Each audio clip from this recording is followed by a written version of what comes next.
My sister faked allergies at every important event of my life for attention. So I gave her the spotlight she wanted. My sister Jenna has this thing where she becomes deathly allergic to something new at every single important event in my life. Not actually allergic, mind you. She just needs everyone to stop what they're doing and focus on her medical emergency, which mysteriously resolves the second the attention shifts back to her. It started at my college graduation party. Everything was perfect until Jenna suddenly couldn't breathe because someone was wearing lavender perfume. She'd never been allergic to lavender in her entire life, but there she was gasping and fanning herself until my dad drove her home and missed my speech. The doctor found nothing wrong. Next was my engagement party. Halfway through dinner, Jenna discovered she was allergic to the flowers on the table. Not any specific flower, just flowers in general. She made my fiancé drive her to urgent care where they told her she was fine. She missed the rest of the party but felt good enough to go clubbing later that night. My friend saw her there dancing 3 hours after her near-death experience with carnations. At my wedding shower, she became allergic to the balloons. The latex was supposedly closing her throat even though she was 20 feet away from them. My mom had to take her outside and sit with her in the car for 2 hours. Jenna posted selfies from the car, talking about how scary allergies were while my aunt was inside giving the toast she'd prepared. The wedding was peak Jenna. During the ceremony, right when I was saying my vows, she started wheezing because she'd just developed an allergy to my bouquet. The same flowers she'd helped me pick out 3 months earlier. The officiant had to pause while my cousin took her outside. She came back in for the reception perfectly fine until the best man's speech when she suddenly couldn't handle the champagne bubbles in the air. Not drinking champagne, just the bubbles existing near her. My husband's family thought she was having a breakdown. But here's what really got me. At my baby shower, Jenna announced she was allergic to the color pink. The color. She said certain wavelengths of light triggered her histamines and all the pink decorations were making her sick. My mother-in-law, who's a nurse, just stared at her. Jenna left early but not before making sure everyone knew she was suffering for my sake by even attending. After my son was born, I started noticing patterns. Jenna's allergies only happened at my events, or our cousin's events, or anyone else's events where she wasn't the center of attention. At her own birthday parties, she could eat everything, smell everything, touch everything. Miraculous. When I won an award at work, Jenna came to the ceremony and became allergic to the carpet. The industrial carpet in the hotel ballroom was apparently off-gassing something toxic only she could detect. When our cousin got married, Jenna was allergic to the Unity candle smoke from 50 feet away. When my brother bought his first house, she was allergic to his doorbell. The sound frequency hurt her immune system. I'd had enough. My son's first birthday was coming up and I knew Jenna would ruin it with some new allergy. So I planned the most Jenna-focused party possible. I called it an allergy-friendly celebration and told everyone it was to accommodate my poor sister's medical needs. I sent out invitations listing all of Jenna's allergies from the past 5 years. No flowers, no balloons, no perfume, no candles, no pink, no purple, no patterns that could trigger seizures, no music with certain frequencies, no carpets, only Jenna-safe foods. The list was 3 pages long. Everyone received it. My husband's family, our relatives, all our friends. Everyone now had a document of Jenna's 47 different allergies. People started asking questions. How did she survive daily life? Did she live in a bubble? Was she seeing specialists? My mom called, concerned, saying she hadn't realized Jenna was so sick. Jenna was furious but couldn't say anything because that would mean admitting she'd been faking. The party was ridiculous. I decorated everything in beige and gray. The food was plain rice, unseasoned chicken, and water.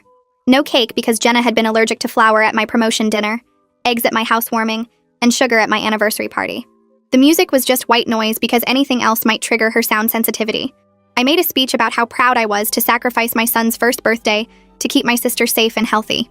I talked about each allergy incident in detail, reminding everyone how brave Jenna was for surviving being allergic to doorknobs at Christmas and throw pillows at Thanksgiving. The guests looked confused and bored. My son cried because there were no colors or fun anything. About an hour in, Jenna snapped. She pushed back from the beige folding table and stood up so fast her chair scraped against the floor. The white noise music kept playing its flat static sound while everyone turned to look at her. My son stopped crying for just a second, surprised by the sudden movement. Jenna's hands were shaking and her face had gone bright red. She opened her mouth and the words came out loud enough that even the people in the kitchen could hear. She wasn't allergic to anything. Not the lavender, not the flowers, not the balloons, not the pink color, none of it. The room went completely silent except for my son starting to cry again in the background. I watched her standing there with her fists clenched and her chest moving up and down fast. Years of fake emergencies were collapsing right in front of everyone. My cousin stopped mid-bite with his fork halfway to his mouth. My husband's parents looked at each other with confused faces. Jenna's eyes were filling up with tears and her whole body was trembling. She started crying hard, the kind where your shoulders shake and your face gets all twisted up. Then she was yelling at me that I was cruel, that I was a terrible sister for making her sit through this awful party just to prove some point. Her voice got louder with each word, and people started looking uncomfortable. She said I'd always been jealous of the attention she got from everyone. She pointed at the beige walls and the gray streamers and said this whole stupid setup was designed just to embarrass her in front of the entire family. Tears were running down her face and she wiped them away with the back of her hand. She said I was mean and vindictive and that I'd planned this whole thing to make her look bad. Several guests started whispering to each other and I could see them trying to figure out what was happening. My mom jumped up from her seat so fast she almost knocked over her water glass. She rushed over to Jenna and put her arms around her shoulders. Her voice was shaking when she asked Jenna what she meant by not actually allergic. The confusion on my mom's face was real because she'd spent years driving Jenna to urgent care and sitting with her in parking lots. She kept asking Jenna to explain what she was saying. Several guests were looking back and forth between me and Jenna like they were watching a tennis match. My aunt had her hand over her mouth. My dad stood up but didn't move toward either of us, just stood there looking lost. My mother-in-law was staring at Jenna with her nurse face on, the one where she's trying to figure out what's medically wrong with someone. I stayed sitting in my chair and kept my voice calm even though my heart was beating, so hard I could feel it in my throat. I was holding my son against my chest and he was still crying but quieter now. I asked Jenna a simple question. Which parts weren't real? Was it the lavender at my college graduation party? Was it the flowers at my engagement dinner? Was it the champagne bubbles at my wedding reception? My voice came out steady but my hands were shaking, so bad I had to hold my son tighter to hide it. I kept my eyes on Jenna's face while I asked. I didn't yell or get upset. I just asked her to tell everyone which allergies were fake and which ones were real. My son grabbed onto my shirt with his little fist and made a sad whimpering sound. Jenna's face went from red to almost purple and she screamed at me. Actually screamed so loud that people in the back of the room jumped. She said I was a horrible sister for setting her up like this. She said she had real medical issues and I was making her sound like some kind of liar in front of everyone. Her hands were waving around while she yelled and spit was flying out of her mouth. She grabbed her purse off the table with such force that it knocked over a cup of water. The water spread across the beige tablecloth but nobody moved to clean it up. She started walking toward the door fast, almost running. My dad finally moved and tried to grab her arm to stop her, but she pulled away from him hard. She was crying and yelling at the same time, and her mascara was running down her cheeks in black streaks. My mother-in-law stood up and her voice cut through all the noise. She asked Jenna a direct question in her professional nurse tone. How does someone who's allergic to 47 different things manage to function in daily life without constant medical help? She listed some of the allergies from my 3-page document. Certain light colors, doorbell frequencies, carpet off-gassing, throw pillow materials. Her tone wasn't mean, but it was pointed and sharp. She asked if Jenna carried an EpiPen or saw an allergist regularly. She asked if Jenna had been hospitalized for any of these severe reactions. Jenna stopped right at the door with her hand on the handle. She froze there like someone had hit pause on a video. Her back was to everyone and her shoulders were still shaking from crying. Winston spoke up from his seat near the food table. His voice was quiet, but everyone could hear him in the silence. He said he had something to mention. He'd seen Jenna at that club downtown on the night of my engagement party. The same night she'd gone to urgent care for her flower allergy emergency. He pulled out his phone and said he had photos from that night if anyone wanted to see them. He'd been there with some friends and had taken pictures of the group. Jenna was in the background of several shots, dancing and drinking and looking perfectly healthy. Jenna's face went completely pale, like all the blood had drained out of it. She turned around slowly and looked at Winston with wide eyes. She opened her mouth but no sound came out. Her hand was still on the door handle and she looked trapped, like an animal that couldn't find a way out. My husband walked over to me and gently took our son from my arms. Our son reached for him and stopped crying almost immediately. My husband bounced him a little and made soft shushing sounds. Then he said in his calm voice that maybe everyone should sit down. Maybe we should all talk about this calmly and figure out what was going on. His parents looked completely lost, like they'd walked into the wrong party by mistake. His mom kept looking at her husband with a "what is happening" expression. His dad was staring at Jenna like he'd never seen her before. Other guests were shifting in their seats and some were checking their phones like they wanted an excuse to leave. The white noise music was still playing its flat, empty sound through the speakers. Jenna refused to sit down. She stayed standing by the door but let go of the handle. She started talking fast, listing symptoms she'd had over the years. Real symptoms that she swore were genuine. She described her throat feeling tight at my graduation party. She talked about not being able to breathe properly at my wedding. She said the feelings were real even if the causes were wrong. Her voice was desperate and she was crying harder now, her whole face red and wet. She kept saying the symptoms were real, over and over, like if she said it enough times everyone would believe her. Some of my relatives were softening toward her. I could see it in their faces. My mom was nodding along like this explanation made everything okay. My aunt looked sympathetic instead of angry. Jenna kept going, describing chest tightness and dizziness and feeling like she might pass out. I pulled out my phone and opened the Notes app where I'd been keeping track for months. I started reading out loud. June 15th, my college graduation party, lavender perfume emergency. September 3rd, my engagement dinner, general flower allergy. February 20th, my wedding shower, balloon latex crisis. May 12th, my actual wedding ceremony, bouquet sensitivity. I kept reading date after date, event after event. My baby shower and the pink color wavelengths, my work award and the carpet off-gassing, my cousin's wedding and the unity candle smoke, my brother's housewarming and the doorbell frequency. Every single emergency happened during someone else's important moment.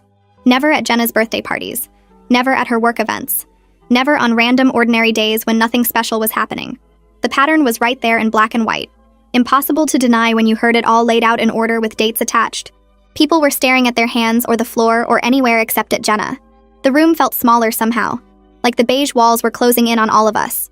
My aunt was sitting near the back of the room, perched on one of the folding chairs I'd set up. She cleared her throat and everyone turned to look at her. She said she'd been thinking about this for a while now, wondering about some things that didn't quite add up. Her voice was quiet but steady, the kind of tone that made people lean in to listen. She brought up the wedding shower, how Jenna had needed to leave because of the balloons. My mom had taken her out to the car and stayed with her for 2 hours while the rest of us finished the party inside. My aunt said that when she went out to check on them later, right before she was supposed to give her toast, Jenna had been fine. Not just fine, but laughing at something on her phone, scrolling through messages with a smile on her face. My aunt had found it strange at the time but hadn't wanted to say anything. She'd chalked it up to allergies being unpredictable, symptoms coming and going. But now, hearing all these dates and events laid out in order, she was starting to see a pattern she couldn't ignore anymore. My cousin spoke up next, his arms crossed over his chest. He said the doorbell thing at his housewarming had been weird from the start. Jenna had been to his house 3 times before that party, had rung that exact doorbell on every visit without any problems. But during the housewarming, when everyone was gathered to celebrate his first house purchase, suddenly the sound frequency was hurting her immune system. He'd felt guilty about it at the time, like his doorbell had somehow injured his cousin. Now he realized how bizarre the whole thing sounded when you actually thought about it. Other relatives started nodding, their faces showing recognition. Someone mentioned the carpet incident at my work award ceremony. Another person brought up the unity candle at our cousin's wedding. Each person who spoke added another piece to the puzzle. Another moment where Jenna's emergency had seemed just a little too convenient, a little too perfectly timed. Jenna's face shifted, the trapped look fading into something more calculated. She uncrossed her arms and took a step away from the door. She said that maybe some of it was psychosomatic, that she had anxiety around big events and her body reacted with real physical symptoms. Her voice got stronger as she spoke, gaining confidence in this new explanation. She insisted this didn't mean she was lying about anything. The symptoms were genuine even if the causes weren't what she'd thought. She talked about how the mind and body were connected, how stress could cause physical reactions that felt exactly like allergic responses. She said she'd read articles about it, about how anxiety could make your throat feel tight or your skin feel itchy. She wasn't faking. She was just experiencing psychosomatic symptoms triggered by the stress of being at important events. Her hands moved as she talked, gesturing to emphasize her points, and I could see her rebuilding her defense in real time. My mom latched onto this explanation like a lifeline. She jumped in before anyone else could respond, saying that anxiety was a real medical condition. She looked around the room at everyone, her eyes pleading for understanding. She said we should all be more supportive, that mental health was just as important as physical health. She started talking about how much pressure Jenna must have been under all these years, how hard it must have been to deal with these symptoms without proper support. I watched her reframe the entire situation, turning Jenna from manipulator into victim in the span of 30 seconds. She was doing what she'd always done, finding a way to excuse Jenna's behavior, to make it everyone else's responsibility to accommodate her. My dad was nodding along, his face softening as he looked at Jenna with concern instead of disappointment. I put my phone down on the table next to me. I said that Jenna never had these anxiety reactions at her own birthday parties. She'd celebrated her 25th birthday at a restaurant with 40 people and handled it fine. She'd had her own graduation party without a single breathing problem. Last year, she'd gotten a promotion at work and thrown a celebration dinner where she'd been the center of attention all night, eating everything, drinking champagne, surrounded by flowers and candles. If it were truly anxiety about big events, it wouldn't be so selective about which events triggered it. The symptoms only appeared at other people's important moments, never at her own. That wasn't anxiety. That was a choice. My voice stayed level, but I could feel anger building in my chest, hot and tight. My husband's parents shifted in their seats near the front of the room. His mom picked up her purse from the floor beside her chair. His dad stood up and started buttoning his jacket, both of them clearly wanting to escape this family drama that had nothing to do with them. They exchanged uncomfortable glances, the kind married couples share when they're trying to communicate without words. My husband saw them preparing to leave and quietly asked them to stay. He said this was important, and he wanted them to understand what his wife had been dealing with for years. He said it in his calm way that made requests sound reasonable instead of demanding. His parents sat back down slowly, his mom clutching her purse in her lap like a shield. But they stayed. Jenna's expression changed again. The anxiety explanation abandoned as quickly as she'd grabbed onto it. Her face flushed red and her voice got loud. She said I was vindictive and cruel, that I'd ruined my own son's birthday just to humiliate her in front of everyone. She pointed at me while she talked, her finger shaking. She said a good sister would have talked to her privately instead of staging this public intervention. She said I'd planned this whole thing to embarrass her, to make her look bad in front of the family and my husband's parents. She was right about that part. I had planned it. But she was acting like the planning was the problem instead of the years of fake emergencies that made the planning necessary. I reminded her that I tried talking to her privately 3 years ago. After the wedding shower, when she'd interrupted my aunt's toast with her balloon emergency, I'd called her the next day. I'd asked her gently if maybe she was having anxiety or if something else was going on. She'd told me I was being paranoid and unsupportive of her health struggles. She'd made me feel guilty for even questioning her, like I was a bad sister for not believing her symptoms were real. She'd cried on the phone and said she couldn't believe I would accuse her of lying about her medical issues. So yes, I'd stopped trying the private approach because the private approach had gotten me nowhere except feeling like a terrible person for having legitimate concerns. My dad finally spoke up, his voice heavy in a way I'd never heard before. He asked Jenna directly if she'd been faking all of it, not with anger, but with disappointment that somehow felt worse. He just wanted a straight answer after years of driving her to doctors and leaving events early and worrying about her health. Jenna looked at him with tears streaming down her face. She said it was more complicated than just faking. She said she needed the attention because she felt invisible. The words came out between sobs, her whole body shaking. She said she felt like nobody noticed her unless something was wrong, like she had to create emergencies to matter to anyone. The room went silent again except for Jenna's crying, and the white noise still playing through the speakers. I felt vindicated and sad at the same time, two emotions fighting each other in my chest. She'd admitted it finally, but the admission didn't feel as satisfying as I'd thought it would. My son had stopped crying and was staring at everyone with big, confused eyes from my husband's arms. He looked around at all the adults with serious faces and tears, probably wondering why his birthday party felt so wrong. I realized I'd turned his first birthday into a therapy session, that I'd sacrificed his actual celebration to prove a point about his aunt's behavior. Lydia Harden stepped forward from where she'd been standing near the beige wall and spoke in a calm voice that cut through the tension. She told Jenna that she worked in mental health and had been listening to everything, and this sounded like something that might really benefit from professional help. She said it gently, not like an accusation, but like she genuinely wanted to help.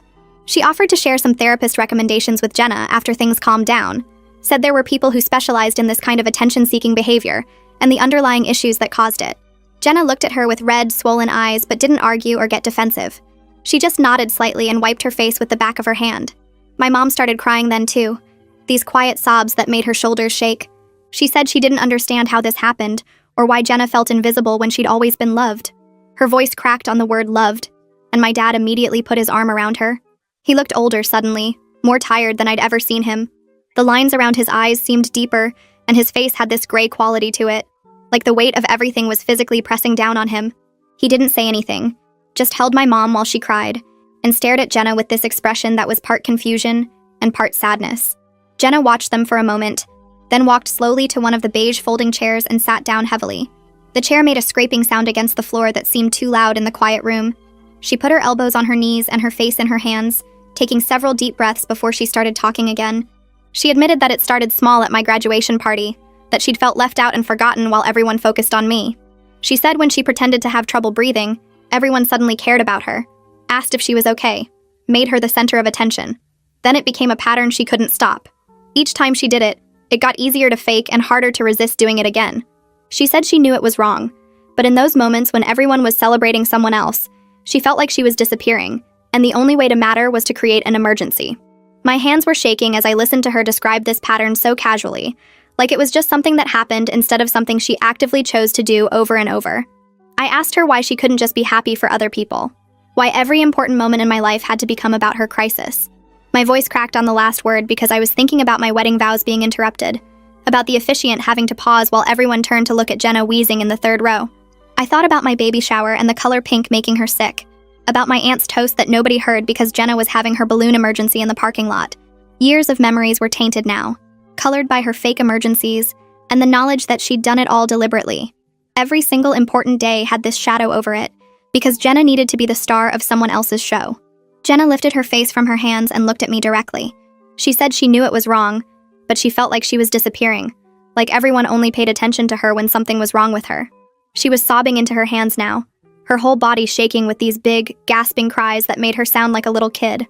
Despite everything, despite all the ruined moments and fake emergencies and years of manipulation, I felt a pang of sympathy for how broken she looked sitting there on that stupid beige chair.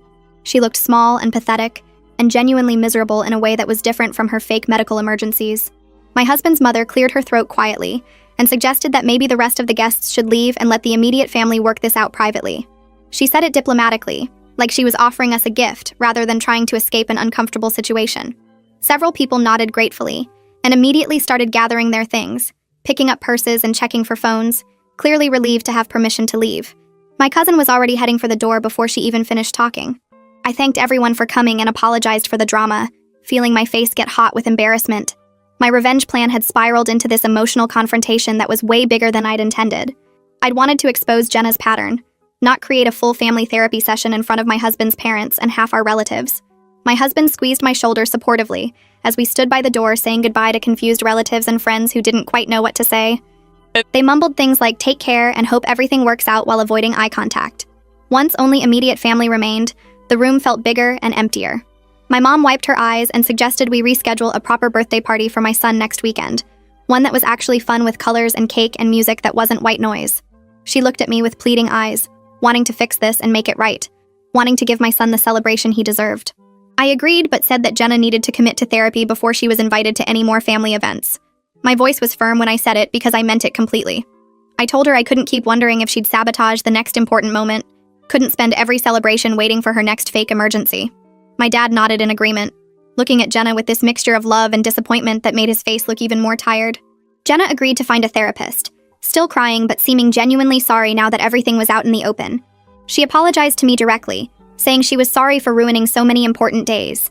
She said she understood if I couldn't forgive her right away, that she knew trust took time to rebuild and she'd destroyed a lot of it. My husband scooped up our son and headed toward the kitchen, murmuring something about finding a cupcake he'd hidden away just in case. The door swung shut behind them, leaving me standing in this beige nightmare with my parents and Jenna. I looked around at the gray streamers, the tan tablecloths, the boring food sitting untouched on paper plates. It all looked so stupid now, so over the top, and I felt this weird urge to laugh at myself for going this far just to make a point. My mom was still wiping her eyes and Jenna had her face in her hands, shoulders shaking. My dad stood between them looking lost, like he didn't know which daughter to comfort first. My mom turned to me and asked how long I'd been planning this whole thing. Her voice was quiet and hurt, and I could see she was trying to understand when I'd decided to do something this big without telling her. I sat down on one of the folding chairs and admitted I'd been keeping notes for months, writing down every single fake emergency with dates and details. I told her the 3-page allergy list wasn't made up. It was just everything Jenna had claimed over 5 years all written out in one place. My mom's face did this crumpling thing, and she asked why I didn't come to her first, why I didn't talk to her about what I was seeing. The hurt in her voice made my stomach twist. I explained that I did try to talk to her about it years ago, right after the wedding shower incident with the balloons. I reminded her how I'd brought it up during lunch one day, mentioned that Jenna's allergies seemed to only happen at other people's events, and she'd shut me down completely. She'd told me I was being unsupportive, that Jenna was suffering and I should be more understanding of her health struggles. My mom looked at me with these wide eyes, like she was trying to remember that conversation, and then her whole face just fell apart as the memory came back. She started crying harder and said she'd been so worried about protecting Jenna that she hadn't seen what was actually happening. She kept saying she was sorry, that she should have listened to me, that she'd made me feel like I couldn't tell her the truth. My dad cleared his throat and said they needed to have some serious family conversations about why Jenna felt the need to act this way. He looked at Jenna when he said it, and his face was sad but also disappointed in a way I'd never seen before. He told me he was sorry for all the moments that got ruined, for missing my graduation speech and not seeing the pattern earlier. He said he'd been so focused on getting Jenna to doctors and urgent care that he never stopped to ask why these emergencies only happened at certain times. Jenna lifted her head from her hands and looked at him with red, swollen eyes. She started to say something, but he held up his hand and told her they'd talk about it more later, that right now he needed to apologize to me for not protecting my important moments. Jenna wiped her face with her sleeve and asked me in this small voice if we could start over. She wanted to know if there was any way to rebuild trust between us, if I could ever forgive her for what she'd done. I looked at her sitting there in her chair, looking smaller and younger than usual, and I told her the truth. I said I didn't know if we could rebuild trust, that it would take a really long time and she'd destroyed a lot of it over the years. I reminded her about my wedding vows being interrupted, my baby shower being ruined, my work award ceremony being overshadowed by carpet allergies. Every single important moment I'd had in the past 5 years had a Jenna emergency attached to it, and I couldn't just forget that because she finally admitted the truth. My mom suggested we all try family therapy together, that this clearly went deeper than just fake allergies. She pulled out her phone right there and started searching for therapists who did family sessions. My dad nodded and said that was a good idea, that we needed professional help to work through this because it was too big for us to handle on our own. Jenna agreed immediately, saying she'd go to therapy as many times as we needed. Within 10 minutes, my mom had found someone who could see us the following week and was filling out an online form to request an appointment. I watched her type quickly, her hands shaking a little, and felt this weird mix of relief and exhaustion wash over me. The next day, I threw together a real birthday party for my son. I bought bright blue and yellow decorations at the store, ordered a cake with cartoon characters on it, and invited my husband's family back over. I texted everyone saying we were doing a do-over party, a proper celebration this time. My husband's parents showed up with more presents and acted like yesterday's disaster had never happened, though I could tell they were being extra careful with their words. His mom asked if I needed help setting up, and his dad played with my son while I hung streamers. The party was actually fun this time, with music playing and colorful balloons everywhere and cake that tasted good. My son laughed and smashed frosting all over his face, and everyone took pictures and acted normal. Jenna didn't come to the do-over party. I texted her the details, but she wrote back saying she thought it was better if she stayed home, that everyone needed space from her right now. Part of me felt relieved because I could just enjoy the party without waiting for her next move. But another part of me felt sad that my sister wasn't there for my son's actual birthday celebration. I caught myself checking my phone during the party, wondering if she was okay, and then got mad at myself for still worrying about her after everything she'd put me through. She'd ruined so many events, and now I was feeling guilty that she wasn't at this one, which made no sense at all. That night, after everyone left and my son was asleep, my husband told me his parents had asked him if my family was always this dramatic. He said it in this careful way, like he didn't want to upset me but needed to be honest. I felt my face get hot with embarrassment and asked what he'd told them. He said he'd defended us, but admitted this was extreme even by our family's standards, that usually we just had normal arguments at Thanksgiving like everyone else. I told him I was sorry his parents had to see all that I'd probably taken my revenge plan too far. He hugged me and said he understood why I'd done it, that he'd watched Jenna ruin our wedding and knew how frustrated I'd been for years. My phone buzzed with a text from Winston. He said half the family was texting him asking what really happened at the party, wanting to know if the rumors were true that Jenna had admitted to faking.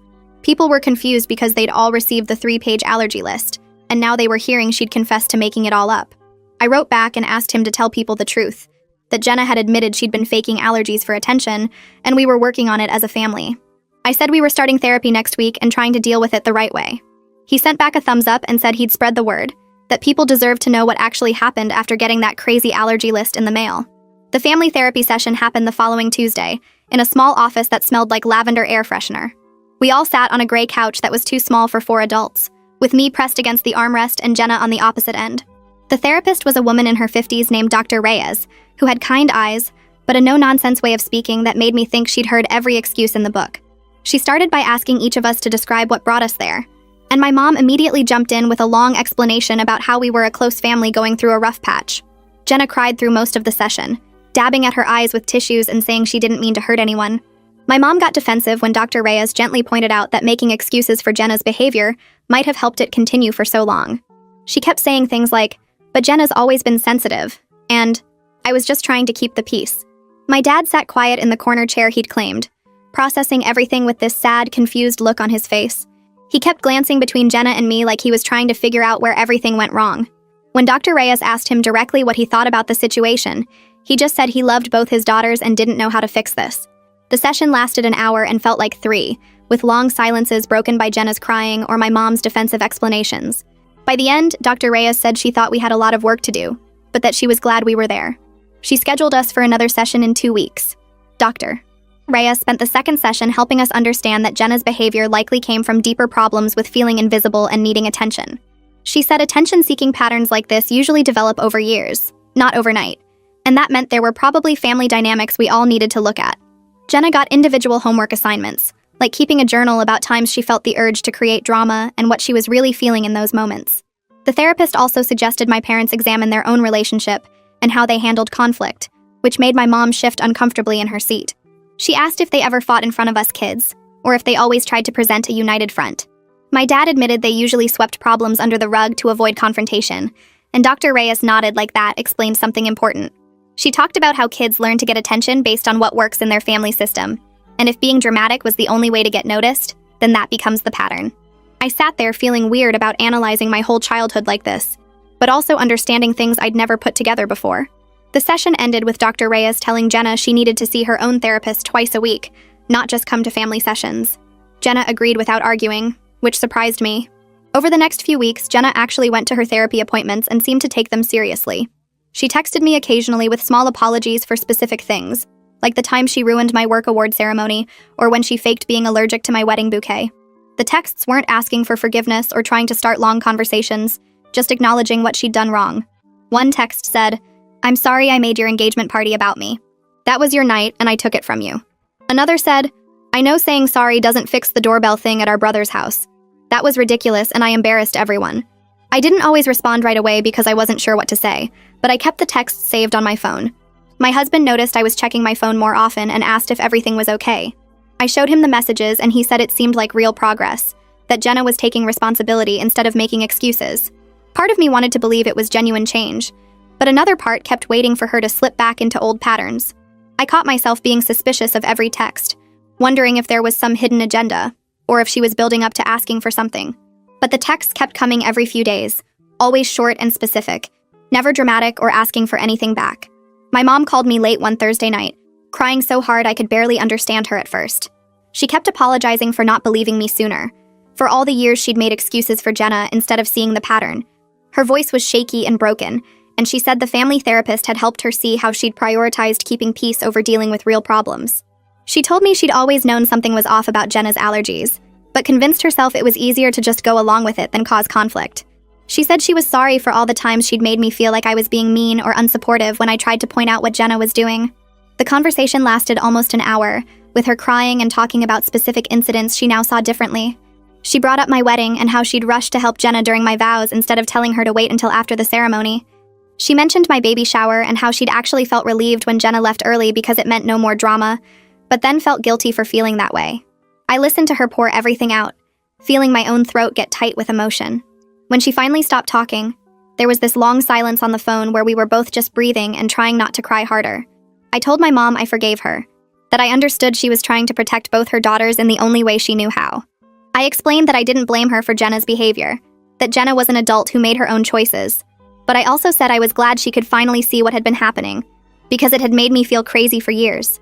We talked about how she'd always treated Jenna like she was fragile, like she needed extra protection and care, and how that probably made things worse. My mom admitted she'd been scared that if she pushed Jenna too hard or called her out, Jenna would fall apart completely. I said that by protecting Jenna from consequences, she'd actually kept her from growing up and learning to handle her feelings in healthy ways. The conversation went deeper than any we'd had in years, maybe ever. We talked about how I'd always been the responsible one, the kid who didn't need attention or cause problems, and how that meant I got less focus even when I needed support. My mom cried again and said she'd taken me for granted, assumed I was fine because I never made a fuss. I told her I loved her and that we could work on building something better now. By the time we hung up, it was past midnight, and I felt exhausted, but also lighter somehow. Something had shifted between us, like we'd finally said things that needed to be said for a long time. Thanksgiving came 2 months after the birthday party disaster, and I spent the whole week before it, feeling anxious about having Jenna there. My husband kept telling me it would be fine, that Jenna was working on herself, and we should give her a chance. I cooked for days, making turkey and stuffing and 3 different pies, partly because I wanted everything to be perfect, and partly because staying busy kept me from thinking too much. Jenna showed up right on time carrying a green bean casserole she'd made herself, which shocked me because she never brought anything to family events before. She complimented my decorations and asked if she could help set the table. Throughout dinner, she stayed quiet and helpful, passing dishes and refilling water glasses without being asked. She didn't mention any allergies or health problems or create any drama at all. She ate everything I served, including the stuffing that had onions in it and the pie with nuts on top. When my son knocked over his sippy cup and juice went everywhere, Jenna jumped up to help clean it before I even moved. She left around 7, saying she had plans with friends, but thanking me for having her and telling me the food was great. No fake emergencies, no sudden symptoms, no attention-seeking behavior. After she left, my husband and I looked at each other in disbelief. The whole evening had been completely normal. My cousin found me in the kitchen after Jenna left, helping me put leftovers away. He said he wanted to thank me for finally saying something about Jenna's behavior, that he'd been bothered by it for years but was afraid to bring it up. He mentioned his wedding and how Jenna's fake allergy to the Unity candle had made his wife upset, but they'd felt like they couldn't complain because it was a medical issue. He said other relatives had been texting him after the birthday party, expressing similar relief that someone had finally addressed the pattern. My aunt came in while we were talking and added that she'd been hurt when Jenna's balloon emergency interrupted her toast at my wedding shower, but she'd felt guilty for being upset about it. She said she'd practiced that toast for weeks and never got to finish it properly. We stood there in my kitchen talking about all the ways Jenna's fake allergies had affected everyone, and I realized the damage had been way bigger than just my ruined events. She'd hurt the whole family with her behavior, making everyone feel like they couldn't be honest about their feelings because they'd look like terrible people for doubting someone's medical problems. My cousin hugged me before he left and said our family felt healthier already, that there was less tension at gatherings now. Other relatives said similar things as they headed out, thanking me quietly for forcing the confrontation even though it had been uncomfortable. Jenna started a new job in early December working at a marketing company downtown. She texted me asking if I wanted to meet for coffee, and I agreed even though I felt nervous about it. We met at a place halfway between our houses on a Saturday morning when my husband could watch our son. Jenna looked different somehow, more put together and less dramatic in her appearance. She told me about her new job with genuine excitement, describing her projects and coworkers in detail. She mentioned that her therapist was helping her find healthier ways to get attention and validation, like doing good work and building real friendships instead of creating crises. She talked about learning to sit with uncomfortable feelings instead of immediately acting out to make them stop. I listened and drank my coffee and tried to figure out if this was real or just another performance. But she kept bringing the conversation back to asking about me, about my son and my work, and how I was handling everything. She didn't make the whole coffee date about herself, which was completely different from how she usually acted. We sat there for almost 2 hours just talking like normal sisters, and it felt strange but also kind of nice. I told Jenna some of my own struggles during that coffee meeting, stuff I'd never shared with her before. I explained how I'd always felt like I had to be the responsible one, the kid who had everything together while she got to be dramatic and get coddled. I said it had made me feel invisible sometimes, like my achievements didn't matter as much because they didn't come with emergencies attached. I told her about times I'd needed support but didn't ask for it because I didn't want to add to the family drama. Jenna listened without interrupting or getting defensive, which felt like real progress. She didn't try to make excuses or explain away what I was feeling. When I finished talking, she just said she was sorry, and that she was starting to understand how her behavior had affected everyone around her. She said her therapist was helping her see that other people had feelings and needs too, not just her. We talked about our childhood and how different our experiences had been even though we grew up in the same house. She admitted she'd felt like she had to compete for attention because I was naturally good at everything, and I told her I'd felt like I couldn't mess up because she already took up all the crisis space. It was honest in a way we'd never been before. My husband commented later that week that family gatherings felt noticeably calmer now, that there was less tension in the air. He said he used to brace himself before every family event, waiting to see what Jenna would do this time. But Thanksgiving had been completely normal, and he'd actually enjoyed himself instead of staying on alert. He mentioned that his parents had warmed back up to my family after seeing we were actively working on our problems. They'd been pretty cold after the birthday party disaster, but when I called his mom to apologize again for the drama, she'd been understanding. She said every family has issues, and what mattered was that we were dealing with ours instead of pretending they didn't exist. My husband said his dad had even joked about coming to Christmas at my parents' house, which was huge because he'd been avoiding our family gatherings since the wedding. I felt grateful that my in-laws were giving us another chance, that they could see we were trying to be healthier. My husband hugged me and said he was proud of how I'd handled everything, that it took courage to confront Jenna the way I did even if my method was extreme. Christmas came and my parents hosted their usual dinner at their house with the extended family crowding around the table. Jenna showed up on time carrying a stack of wrapped presents and a red envelope with my name written across the front in her handwriting. She handed it to me quietly, while everyone else was busy setting up the food, not making a big production out of it like she would have done before. I opened it later in the bathroom away from everyone else and read the card she'd picked out, something simple with snowflakes on the front. Inside, she'd written several paragraphs in her small, neat script about how sorry she was for everything, how the birthday party confrontation had been the worst moment of her life, but also maybe the most important one. She wrote that she'd needed someone to stop enabling her behavior, and while my method had been really harsh and embarrassing, it pushed her to finally get help. She thanked me for caring enough to force the issue, even though it meant ruining my son's party and making everyone uncomfortable. The words felt genuine, and I folded the card back up and stuck it in my pocket, feeling a weird mix of relief and sadness. When I came back out to the living room, Jenna was helping my mom carry dishes to the table and laughing at something my dad said, looking more relaxed than I'd seen her in years. The months passed, and my son's second birthday came around faster than I expected. This time, I planned an actual fun party with bright balloons and streamers in primary colors, a big cake shaped like a truck, because he was obsessed with vehicles and music that wasn't just white noise. Jenna texted me the week before asking if she could come early to help set up, and I said yes, curious to see if she'd actually follow through. She showed up an hour before the party started wearing jeans and a t-shirt ready to work, carrying a wrapped present that looked age-appropriate instead of something weird or over the top. We hung decorations together in my backyard, and she asked me questions about my son's current interests and what games the other kids might like. She tied balloon ribbons to the fence posts and helped me arrange the food table without once mentioning anything about herself or creating any kind of drama. When the guests started arriving, Jenna greeted people normally and made small talk with my husband's parents, who seemed pleasantly surprised by how calm she was. She stayed the entire party, played with my son and the other kids, helped clean up spilled juice, and left at the end with everyone else after saying genuine goodbyes. No fake allergies, no medical emergencies, no sudden need to be the center of attention. It was so normal it almost felt strange. My mom pulled me aside near the end of the party while Jenna was helping my husband pack up leftover cake. She had tears in her eyes when she told me she was proud of both her daughters and how much we'd both grown over the past year. She said our family felt healthier now, even though the process of getting here had been really painful and hard. I hugged her and felt actually close to her for the first time in what seemed like forever. Not that fake closeness where we pretended everything was fine, but real connection based on honesty. She admitted she'd been in denial about Jenna's behavior for years, because it was easier than confronting the problem, and she was grateful I'd forced everyone to deal with it, even though my method was extreme. We stood there in my backyard watching my son play with his new toys, and I felt like maybe we were finally becoming the family we'd always pretended to be. Over the next several months, Jenna and I started building a different kind of relationship that felt more real than what we'd had before. We weren't suddenly best friends who told each other everything, but we could have actual conversations now without me waiting for her to twist things around and make everything about herself. We met for coffee sometimes and talked about normal stuff like work and dating and what shows we were watching. She asked me questions about my life and actually listened to the answers instead of just waiting for her turn to talk. I started trusting her a little bit more each time she showed up and acted like a regular person, instead of creating some dramatic scene. It was slow progress, but it felt genuine in a way our old relationship never had.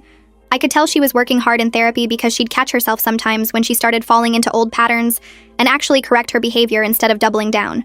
In one of our family therapy sessions, the therapist asked us to talk about how Jenna's fake allergy pattern had affected everyone in the family, not just me. My cousin spoke up about his housewarming party and how confused he'd been when Jenna claimed his doorbell was making her sick, how he'd felt guilty and worried even though it made no sense.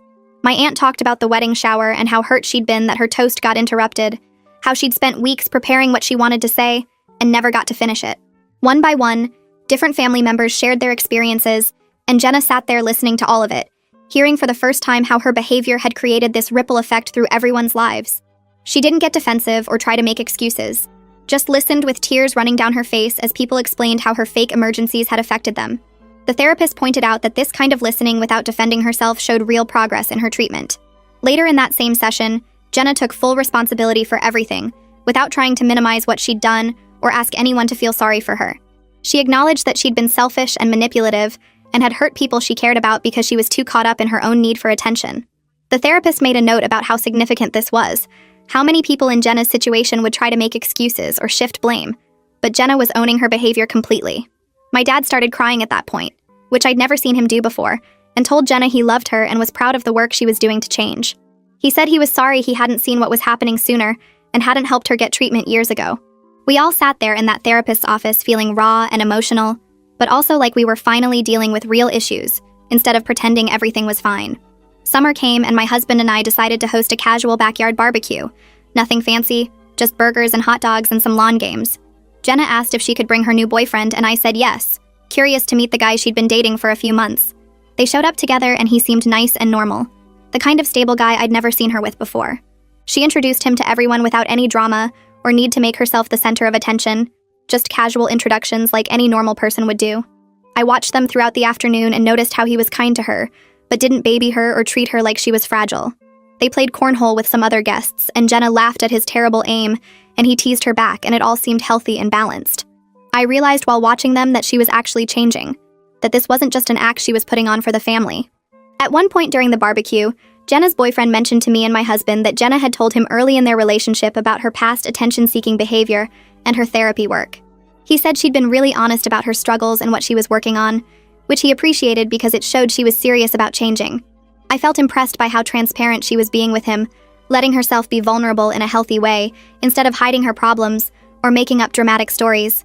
He told us he'd seen real growth in her over the months they'd been together, and that he respected how hard she was working on herself. It made me hopeful that maybe Jenna was building a life based on honesty, instead of the fake drama she'd relied on for so long. My mother-in-law, the nurse who'd questioned Jenna's color allergy at my baby shower, ended up having a long, friendly conversation with Jenna about her therapy progress.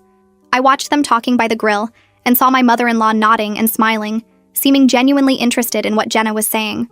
After Jenna and her boyfriend left, my mother-in-law pulled me aside and said she could see real change in Jenna. She seemed more grounded and self-aware than before. She told me our family had handled a difficult situation well, and that confronting the problem instead of ignoring it had been the right choice, even though it was messy and uncomfortable. She said her own family had similar issues they'd never addressed, and she admired that we were willing to do the hard work of actually fixing our problems. I realized sometime after that barbecue that I didn't feel anxious before family events anymore, that I wasn't constantly bracing myself for whatever crisis Jenna would create. The relief of that absence hit me hard one day when I was driving to my parents' house for a regular Sunday dinner, and noticed I felt calm instead of tense. I'd been spending so much mental and emotional energy for years trying to manage Jenna's behavior, preparing for her next dramatic moment, protecting my important events from her interference. Now that energy was freed up, and I could actually enjoy family gatherings instead of dreading them. I understood how exhausting it had been to constantly be on guard, always waiting for the other shoe to drop. The absence of that stress felt almost physical, like I'd been carrying something heavy for so long I'd forgotten what it felt like to put it down. A few months after the barbecue, my phone rang while I was making lunch. Jenna's name popped up on the screen and I felt that old familiar tension in my shoulders, but I answered anyway. She sounded different right away. Excited but not manic. Happy but not performing. She told me she got promoted at work to team lead, that her boss said she'd been doing great work and showing real leadership skills. I congratulated her and meant it, feeling genuinely happy for her success. Then she did something that caught me completely off guard. She asked about my son, wanted to know what new words he was saying and if he was still obsessed with trucks. She asked about my job too, if that difficult project I'd mentioned last month had worked out okay. The conversation flowed back and forth naturally, neither of us competing for attention or trying to one-up the other. We talked for 20 minutes about normal sister stuff, sharing updates and actually listening to each other's answers. When we hung up, I sat there holding my phone and realized that was the first conversation we'd had in years, where she didn't make everything circle back to her drama or her problems. It felt strange and good at the same time, like finding something I'd lost so long ago I'd forgotten I was missing it. My parents' anniversary dinner happened a month later at their favorite restaurant.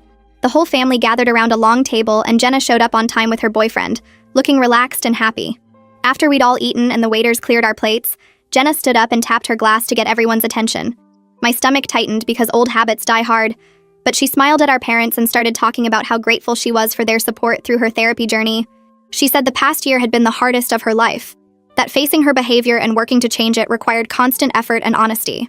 Then she looked around the table at all of us and admitted she'd put everyone through hell for years, that her fake emergencies and constant need for attention had damaged relationships and stolen moments that should have been special for other people. Her voice cracked a little when she turned to me specifically and thanked me for caring enough to force the confrontation at my son's birthday party, even though it was brutal and humiliating. She said sometimes the people who love you most have to do the hard thing instead of the easy thing, and she was grateful I'd been brave enough to stop enabling her. My mom was crying by then, and my dad had his arm around her shoulders. After Jenna sat down, my son came running over from where he'd been playing with some crayons the restaurant gave him. He was 2.5 now, all energy and curiosity, and he ran straight between me and Jenna like he couldn't decide whose lap to climb into. Jenna scooped him up before I could react and started making silly faces at him, getting him to giggle and grab at her earrings. I watched them together and saw how natural she was with him, how she played with him without making it about getting attention from the adults watching. She asked him questions about his drawings and listened to his toddler babbling like it was the most interesting conversation in the world. My son wrapped his little arms around her neck and gave her a sloppy kiss on the cheek, and Jenna laughed and hugged him back.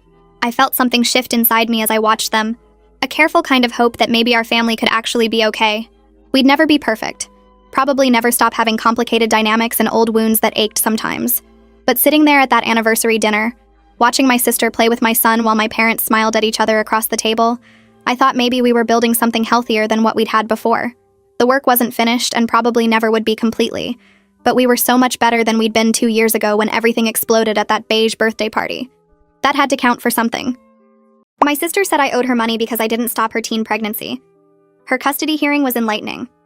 When my sister Kayla got pregnant at 17, I was 23 and working 2 jobs to pay for community college. She'd been sneaking out with her boyfriend Tony for months, despite my warnings that he was bad news. I'd tried talking to her about protection, about waiting, about Tony's 3 other girlfriends, but she'd scream that I wasn't her mother and couldn't tell her what to do. When she announced her pregnancy at dinner, our parents kicked her out and she moved in with Tony's family. I offered to help her look into adoption agencies or support programs, but she said she didn't need my fake concern. 6 months later, Tony left her for another girl, and his parents told Kayla to find somewhere else to live. She showed up at my apartment with a newborn named Destiny, saying as her older sister I was obligated to help. Not asking, telling. She said if I'd been a better role model and guided her properly, she never would have gotten pregnant, so this was partially my fault. She actually said I owed her for failing as a sister. I let her stay for what I thought would be a few days while she figured things out. Those days turned into months of hell. Kayla expected me to watch Destiny while she went out with friends because she said she was still young and deserved a life. She'd leave for entire weekends, turning off her phone while I had to call out of work to watch her baby. When I complained, she said I should have taught her about responsibility when she was younger, so this was my chance to make up for it. She'd spend the child support money from Tony on clothes for herself, then demand I buy formula and diapers because I had a job. When I said I couldn't afford it, she'd say I should have made sure she stayed in school so she could have a job too, but I'd failed her by not forcing her to make better choices. The mental gymnastics were insane. Everything was my fault for not preventing her pregnancy despite her fighting me every step of the way. My rent was late because I was buying baby supplies. I failed my semester because I missed classes watching Destiny. I lost one of my jobs because I kept calling out. Kayla said these were small sacrifices compared to what she'd given up, and I should be grateful she was letting me be part of Destiny's life. She actually said I was lucky she was giving me a chance to be a proper sister finally. The breaking point was when Kayla applied for government assistance and listed me as Destiny's primary caregiver without telling me. She'd been collecting benefits for months while I was actually raising her kid. She used my address, my income information, everything.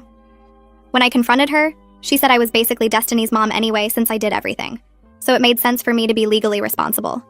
She said this was my opportunity to have the child I'd probably never have on my own since I was too boring to keep a man. That's when I started keeping records. Every time Kayla left Destiny with me, I wrote down dates and times. Every receipt for baby supplies I bought, saved. Every text where she said she was going out and didn't know when she'd be back, screenshot.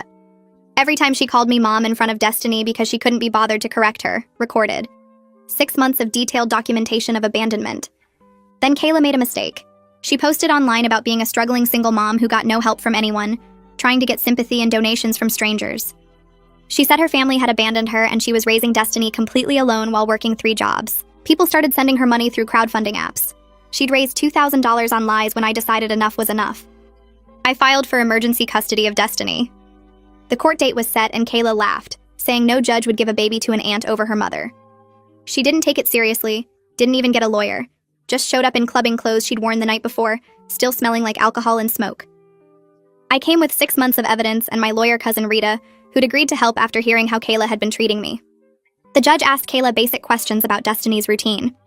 She didn't know what formula she used, what size diapers she wore, when her last doctor's appointment was. When asked about Destiny's favorite toy, Kayla guessed wrong. The judge asked where Destiny was during Kayla's 3 jobs she'd claimed online, and Kayla stammered that I watched her sometimes. That's when Rita presented the evidence. Requested Reads is on Spotify now. Check out link in the description or comments. Rita opened the binder with deliberate slowness, letting the pages fan out so everyone could see how thick it was. The judge leaned forward slightly as Rita started pulling out receipts, laying them across the table in neat rows. Each one showed my name, my card number, my purchases, formula, diapers, baby wipes, clothing in gradually increasing sizes as Destiny grew. Rita pointed to the dates, explaining how they matched up with text messages, where Kayla said she was going out and didn't know when she'd be back. The judge picked up one receipt dated from 3 months ago, a grocery store purchase at 2 in the morning because Destiny had run out of formula, and I'd had to leave my overnight shift to buy more. Rita showed the text from that same night where Kayla said she was at a club downtown and her phone was dying. Kayla's face went pale as Rita kept pulling out more evidence, stacking it higher. 6 months of documentation spread across the table like proof of a crime. The timestamps on the receipts matched the screenshots of Kayla's social media posts, showing her at parties, at bars, at concerts, always smiling and carefree while I was home changing diapers. Rita presented the calendar I'd kept, every single day marked with either a K for when Kayla was actually home with Destiny, or an N for when I was the one doing everything. The pattern was obvious. Weeks would go by with nothing but N's, then maybe 1 or 2 K's before another long stretch of me being the only parent. The judge studied the calendar without speaking, her finger tracing along the rows of letters. Kayla tried to shrink in her seat, her eyes darting between the evidence and the door like she was calculating if she could just leave. The judge set down the calendar and looked directly at Kayla.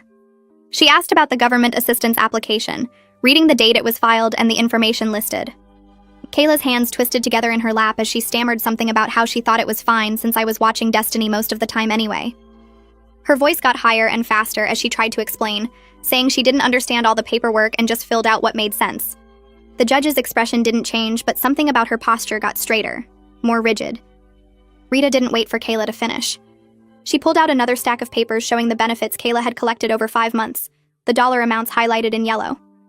Then Rita showed my bank statements from those same months, pointing out overdraft fees and late payment charges because I'd been buying everything Destiny needed while Kayla pocketed the assistance money meant for childcare. The judge asked Kayla directly what she'd spent the benefit money on, if not Destiny's care. Kayla opened her mouth, but nothing came out. She looked at me like I might help her, might give her the right answer, but I just sat there with my hands folded on the table. Rita filled the silence by presenting copies of Kayla's credit card statements, showing purchases at clothing stores, makeup counters, and bars on the same dates the benefits were deposited. The judge's jaw tightened visibly. Rita moved to the crowdfunding campaign next, pulling up Kayla's posts on a tablet and turning it so the judge could read. The judge put on reading glasses and scrolled through Kayla's feed, her lips pressing into a thin line. She read one post out loud, her voice flat and professional, but somehow making every word sound worse. Kayla had written about being completely alone, about her family turning their backs on her, about working 3 jobs just to keep her baby fed. The judge looked up from the tablet and asked Kayla to name one of those 3 jobs. The courtroom went quiet. Kayla's mouth opened and closed like she was trying to form words but couldn't figure out which ones to use. She said something about babysitting sometimes and doing some online work, but couldn't provide any details when the judge pressed. Rita showed the judge the crowdfunding total, $2,000 raised on completely false claims. The judge asked if Kayla had reported that income, and Kayla's silence was answer enough. Rita presented screenshots of messages from people who donated, people saying they hoped things got better for her, people offering prayers and support to a single mom they thought was struggling alone. The judge's expression shifted from stern to something closer to disgusted. Kayla started crying, her shoulders shaking as tears ran down her face. She said she was desperate, that she didn't know what else to do, that everything had fallen apart, and she just needed help. Her voice broke on the last word, and for a second she almost sounded genuine. The judge waited for Kayla to finish crying before asking why she hadn't asked her family for help, instead of lying to strangers online. Kayla glanced at me and something flickered across her face that I'd never seen before, something that looked like actual shame instead of her usual defensiveness. She mumbled something about pride and not wanting to admit she'd failed. The judge asked if she understood that fraud was a crime, not just a mistake made out of desperation. Kayla nodded but kept her eyes down, her hands wiping at her wet cheeks. Rita remained perfectly still, letting the moment stretch out so the judge could see exactly who Kayla was under all the excuses. Haley Wagner stood up from her seat at the side table, carrying a folder that looked almost as thick as Rita's binder. She introduced herself to the judge as the guardian ad litem assigned to represent Destiny's interests in this case. The judge nodded for her to proceed. Haley opened her folder and began reading from her preliminary report, her voice steady and matter-of-fact. She'd visited my apartment 3 times over the past month, observing how I interacted with Destiny and how Destiny responded to me. She'd also attempted to observe Kayla with Destiny, but Kayla had missed 2 scheduled visits and showed up 40 minutes late to the 3rd. Haley described how Destiny called me Mama consistently, how she ran to me when she was upset, how she showed me her toys and wanted my attention during play. She noted that Destiny's attachment to me showed all the signs of a secure primary caregiver relationship. When Haley had asked Destiny about her other mama, meaning Kayla, Destiny had looked confused and said Mama was right here, pointing at me. The judge listened without interrupting, occasionally making notes on the papers in front of her. Haley's recommendation was clear and direct. I should receive temporary custody while a full evaluation was completed over the next several months. Kayla should have supervised visitation only until she demonstrated consistent ability to meet Destiny's basic needs. The judge thanked Haley and set the report aside, her hand resting on top of it like she was already decided. The judge announced she was granting me temporary legal custody of Destiny, effective immediately. Kayla's face crumpled like someone had physically hit her. The judge continued speaking, explaining that Kayla would have supervised visitation twice a week at the Family Services Center, and that she needed to demonstrate significant improvement in stability and judgment before any changes would be considered. Kayla tried to interrupt, half standing from her chair, but the judge held up one hand and told her to sit down. The judge's voice got firmer as she explained this wasn't about Kayla's feelings or wants. This was about what Destiny needed. Stability, consistency, a caregiver who put her needs first. Kayla sank back into her chair, her hands covering her face as she sobbed. The judge didn't seem moved by the crying. She just kept outlining the visitation schedule, the requirements Kayla needed to meet, the timeline for future hearings. I felt something loosen in my chest, a tension I'd been carrying for so long I'd forgotten it was there. Destiny was safe now, legally protected. No matter what Kayla did, she couldn't just take her back. The judge wasn't finished. She ordered Kayla to repay all fraudulent government benefits within 6 months or face additional legal action. Then she said she was referring the crowdfunding fraud to the prosecutor's office for review of potential criminal charges. Kayla's head snapped up, her eyes wide with fresh panic. She started to say something, but the judge cut her off, saying the court had no discretion in cases of potential fraud. Rita squeezed my hand under the table. I wanted to feel bad for Kayla, wanted to feel guilty about what was happening to her, but mostly I just felt tired and relieved. She'd done this to herself. Every choice, every lie, every time she'd blamed me instead of taking responsibility. This was the consequence she'd been avoiding for almost 2 years. Kayla looked at me across the courtroom and I saw anger there now, cutting through the tears. She thought I'd betrayed her, thought I'd destroyed her life on purpose. She didn't understand that I'd just stopped letting her destroy mine. The hearing ended and everyone stood as the judge left through her private door. The moment she was gone, Kayla came at me across the courtroom, her voice rising to a scream before she even reached my side of the room. She shouted that I'd ruined everything, that I'd stolen her daughter, that I was a vindictive witch who'd planned this whole thing. Rita stepped between us immediately, positioning herself so Kayla had to stop or physically push through her. Rita's voice stayed calm but firm as she told Kayla that this behavior was exactly why she'd lost custody, that she needed to leave before she made things worse for herself. The bailiff moved closer, his hand resting on his belt in a way that made his readiness clear. Kayla kept screaming over Rita's shoulder, calling me names I won't repeat, saying things about my life and my choices that cut even though I knew they came from her pain. Other people in the courtroom were staring now. A clerk paused in gathering papers to watch. Rita told Kayla one more time to leave or the bailiff would remove her. Kayla finally stepped back, her chest heaving, her face red and blotchy from crying. She pointed at me and said this wasn't over, that I hadn't won anything.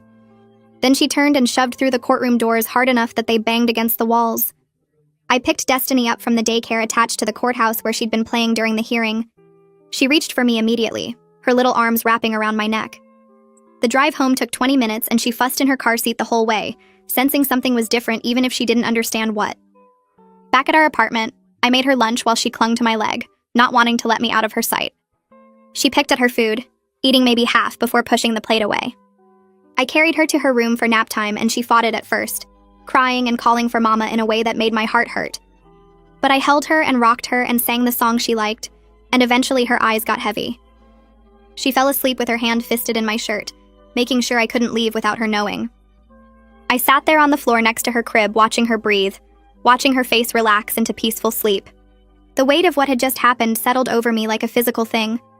I wasn't just her aunt anymore, wasn't just helping out temporarily. I was her legal guardian now, responsible for everything, every decision, every problem. Every need she had was mine to meet. She was 2 years old and I was 24, and this was my life now. That evening after Destiny woke up from her nap and I'd fed her dinner and given her a bath, my phone rang. Raina's name showed on the screen. I answered while Destiny played with blocks on the living room floor. Raina said she'd heard about the hearing from my mother, said she was proud of me for standing up for Destiny when nobody else would. She offered to help with childcare when I had classes, said she had flexible hours at her job and could watch Destiny a few times a week if I needed. I thanked her, feeling tears prick at my eyes from the kindness after such a hard day. Then Raina said something that made me freeze. She admitted the family had known for months that Kayla was taking advantage of me. They'd all seen it happening, seen me struggling, seen Kayla partying while I raised her baby.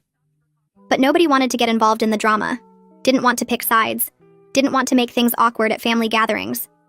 They'd just watched and stayed quiet while I drowned. Raina apologized, said she should have spoken up sooner, should have offered help before it got this bad. I told her it was okay, even though it wasn't really, even though knowing they'd all just watched hurt almost as much as everything Kayla had done. but I needed the help now more than I needed to hold a grudge. Destiny threw a block and laughed, oblivious to the adult conversation happening over her head. I told Raina I'd take her up on the childcare offer, and we made plans for her to come by next week. 2 days after the hearing, my phone rang while I was giving Destiny lunch. The caller ID showed a county number I didn't recognize. A woman introduced herself as someone from the prosecutor's office working on benefit fraud cases. She needed me to come in and give a formal statement about Kayla using my information without permission to apply for government assistance. I felt my stomach drop, even though she explained right away that I wasn't in trouble. She said I was the victim of identity theft, and they needed my statement to build the case against Kayla. I scheduled an appointment for the following afternoon and spent the rest of the day feeling sick. My sister could actually face criminal charges because of what she'd done. Part of me felt guilty for starting all this, even though I knew I hadn't done anything wrong. Kayla had stolen from the government using my name and address. She'd committed fraud, but she was still my sister, and the idea of her going to jail made me want to throw up. My phone started blowing up that evening with texts from Kayla. The first few were apologies saying she was sorry and didn't mean for things to go this far. Then they shifted to accusations claiming I was destroying her life over a misunderstanding. She said I was being vindictive and trying to punish her for past mistakes. She texted that I'd always been jealous of her, and this was my chance to ruin everything for her. I watched the messages come in one after another, my phone buzzing constantly on the coffee table while Destiny played with her blocks. Some texts begged me to call the prosecutor and tell them it was all a mistake. Others called me horrible names and said I was a terrible sister who never cared about family. I took screenshots of everything and sent them to Rita. She called me within minutes and told me to stop responding completely. She said to document every single message but don't engage at all. Kayla was spiraling, and anything I said could be twisted and used against me in the ongoing custody evaluation. I muted Kayla's number and tried to focus on getting Destiny ready for bed. The first supervised visitation was scheduled for Thursday afternoon at the Family Services Center downtown. I dressed Destiny in the outfit Kayla had bought her months ago, hoping it might help. We arrived 15 minutes early and checked in at the front desk. The waiting room had worn carpet and plastic chairs bolted to the floor. Destiny sat on my lap playing with a stuffed animal while we waited. And waited. 20 minutes past the scheduled time, Kayla still hadn't shown up. 30 minutes. 40 minutes. I was about to ask the receptionist what to do when Kayla finally walked through the door. She looked terrible. Her hair was greasy and pulled back in a messy bun. Her clothes looked slept in. She smelled like she hadn't showered in days, a mix of stale cigarettes and body odor that made me want to move away from her. The supervisor, a woman who introduced herself as Nicolette, led us back to a small room with toys and a table. Kayla reached for Destiny immediately, but Destiny started crying and reaching back for me. I saw something break in Kayla's face, a crack in whatever armor she'd been wearing. Her eyes filled with tears, but she blinked them back and tried to smile at Destiny. Nicolette suggested Kayla sit on the floor and let Destiny come to her when ready. Kayla sat down hard and pulled out her phone while Destiny clung to my leg. Nicolette sat in the corner with a clipboard taking notes. I watched her write things down every few minutes, her pen moving steadily across the page. Kayla tried to get Destiny interested in toys, but she didn't know which ones Destiny liked. She held up a doll and Destiny shook her head. She offered blocks and Destiny ignored them. When Destiny finally did start playing, she stayed near me, occasionally looking back to make sure I was still there. Kayla spent most of the hour scrolling on her phone, glancing up every so often to see what Destiny was doing. She tried to pick Destiny up once, and Destiny screamed so loud that Nicolette had to intervene. Kayla's hands were shaking when she set Destiny back down. The whole visit felt wrong and sad, and I hated every minute of it. When the hour was up, Destiny practically threw herself at me and buried her face in my shoulder. Kayla stood there watching us leave, her arms hanging at her sides, looking more lost than I'd ever seen her. Nicolette called me 3 days later and asked if I could come in for a home evaluation. She showed up at my apartment the following Tuesday with a thick folder and a measuring tape. She walked through every room, opening cabinets, checking the smoke detectors, measuring the space in Destiny's bedroom. She asked about our daily routine, what time Destiny woke up, what she ate for breakfast, when she napped, what we did in the evenings. She wanted to see my childcare arrangements, and I showed her the schedule I'd worked out with the daycare near my work. She asked about my finances, and I pulled out my budget spreadsheet showing exactly where every dollar went. She looked at the receipts I'd kept for baby supplies, the documentation of every expense related to Destiny's care. She seemed impressed by how organized everything was despite my tiny apartment and limited income. She made notes constantly, her handwriting small and neat, filling page after page in her folder. Nicolette asked about my plans for the future, and I felt my throat get tight. I admitted I'd had to drop down to part-time at community college because I couldn't afford both tuition and childcare. My original plan had been to finish my degree this year and start looking for better jobs. Now I was taking 1 or 2 classes per semester when I could squeeze them in around work and taking care of Destiny. Nicolette nodded and wrote something in her folder that took several lines. She said it showed my commitment to putting Destiny's needs first, even when it meant sacrificing my own goals. I felt tears prick my eyes because it was true, but it also hurt to say out loud.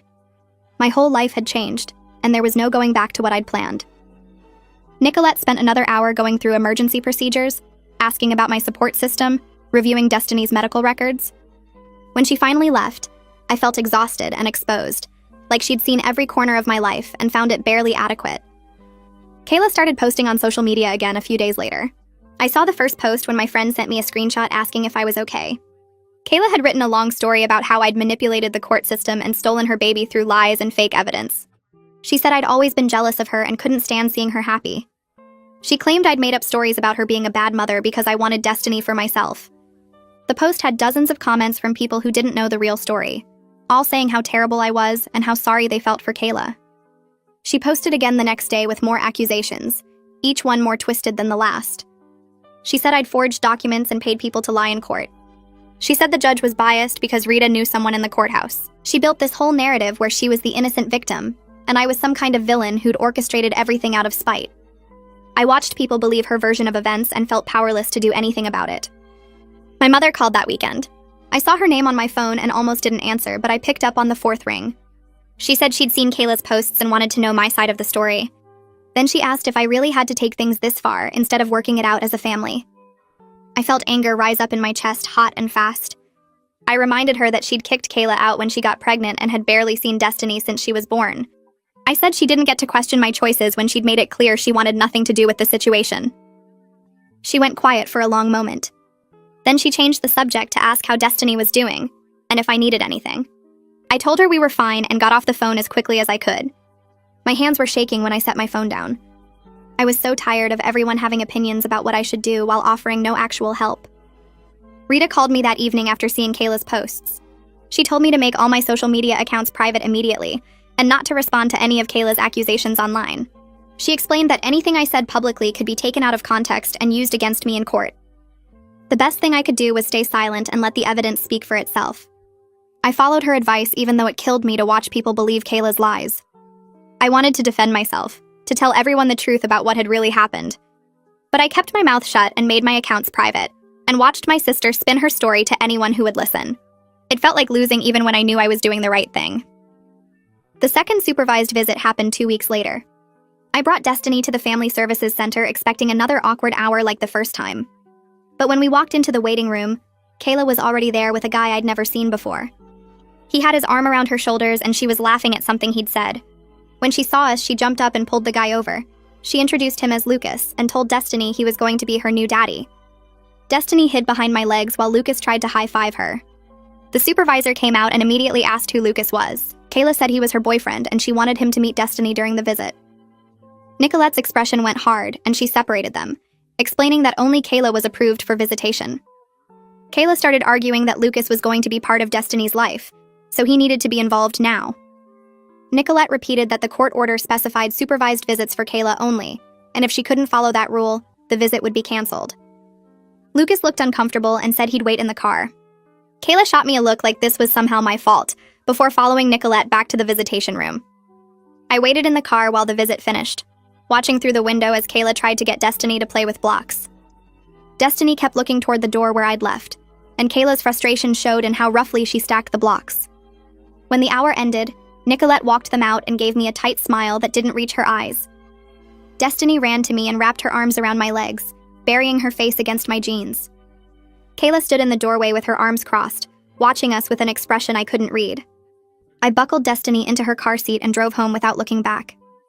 Nicolette called me that evening after I'd put Destiny to bed. She asked if we could talk about what she'd observed during the visit, and I settled onto my couch with a knot forming in my stomach. She said Kayla's behavior with the boyfriend showed concerning judgment about appropriate boundaries, especially bringing someone new around Destiny without proper introduction or approval.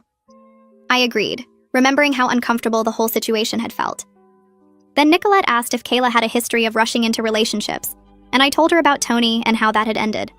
I mentioned the 2 other serious boyfriends Kayla had introduced to Destiny in the past year, guys who'd been around for a few weeks before disappearing. Nicolette went quiet for a moment, then said she'd be noting this pattern in her evaluation. She thanked me for being honest and said she'd be in touch soon. 3 days later, Rita called with news that made my hands shake. The prosecutor had filed formal charges against Kayla for benefit fraud and theft by deception related to the crowdfunding campaign. Rita explained that the evidence I'd provided had been strong enough to warrant criminal prosecution, not just civil penalties. I felt sick even though I knew this was a natural consequence of Kayla's choices. That night, my phone rang at almost midnight.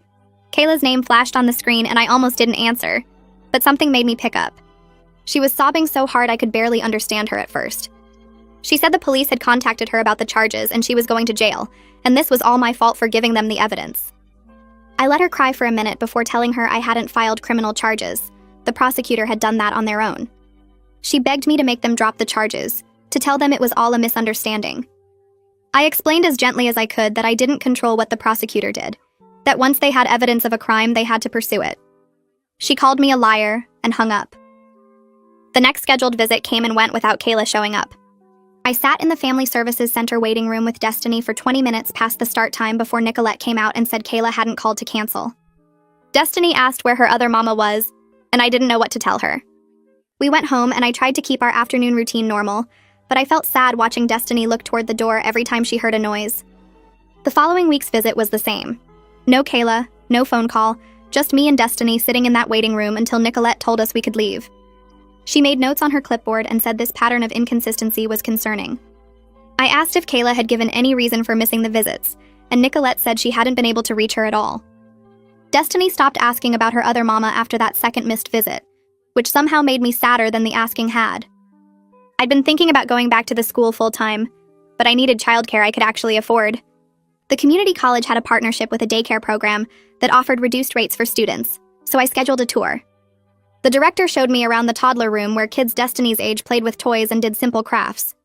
She asked about Destiny's routine and needs, and I answered all her questions easily because I knew everything about this kid's life. When she asked about allergies and medical history, I pulled out the folder I kept with all of Destiny's documents.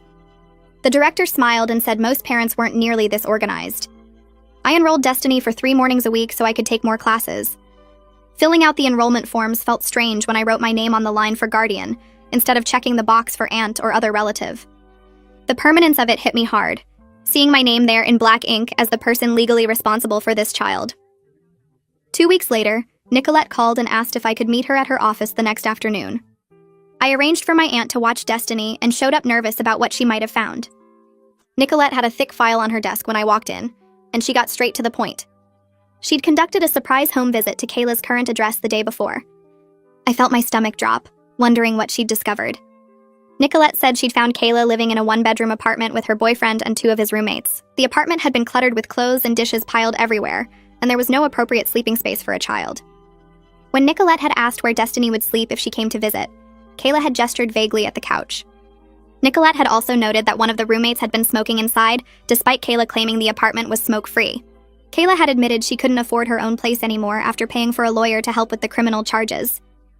Nicolette closed the file and looked at me directly.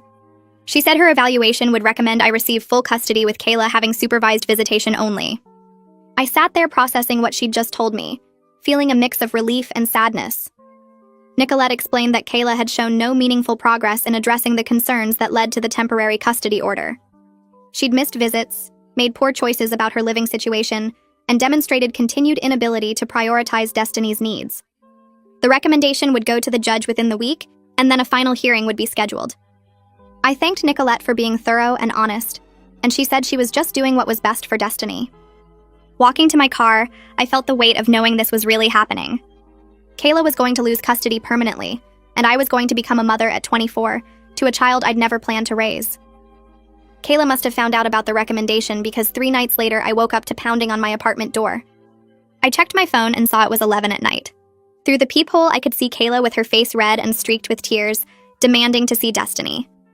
I called Rita first, keeping her on the phone while I decided what to do. Rita told me not to open the door and to call the police immediately. I dialed while Kayla kept pounding and yelling that I'd stolen her daughter and ruined her life. The neighbor's lights started coming on. When I told the dispatcher my sister was violating a custody order by showing up at my home, she said officers were on their way. Kayla was still pounding when I heard sirens. I watched through the peephole as 2 officers talked to her and she pointed at my door while crying. They walked her to their car and I saw her get in the back seat. One officer came to my door and I opened it with Rita still on the phone. He said they were giving Kayla a warning about violating the custody order and that if she came back, they'd arrest her. After he left, I locked the door and checked on Destiny, who'd somehow slept through the whole thing. The next morning, I woke up to a long email from Kayla. The subject line said, "Please read this," and I almost deleted it. But something made me open it.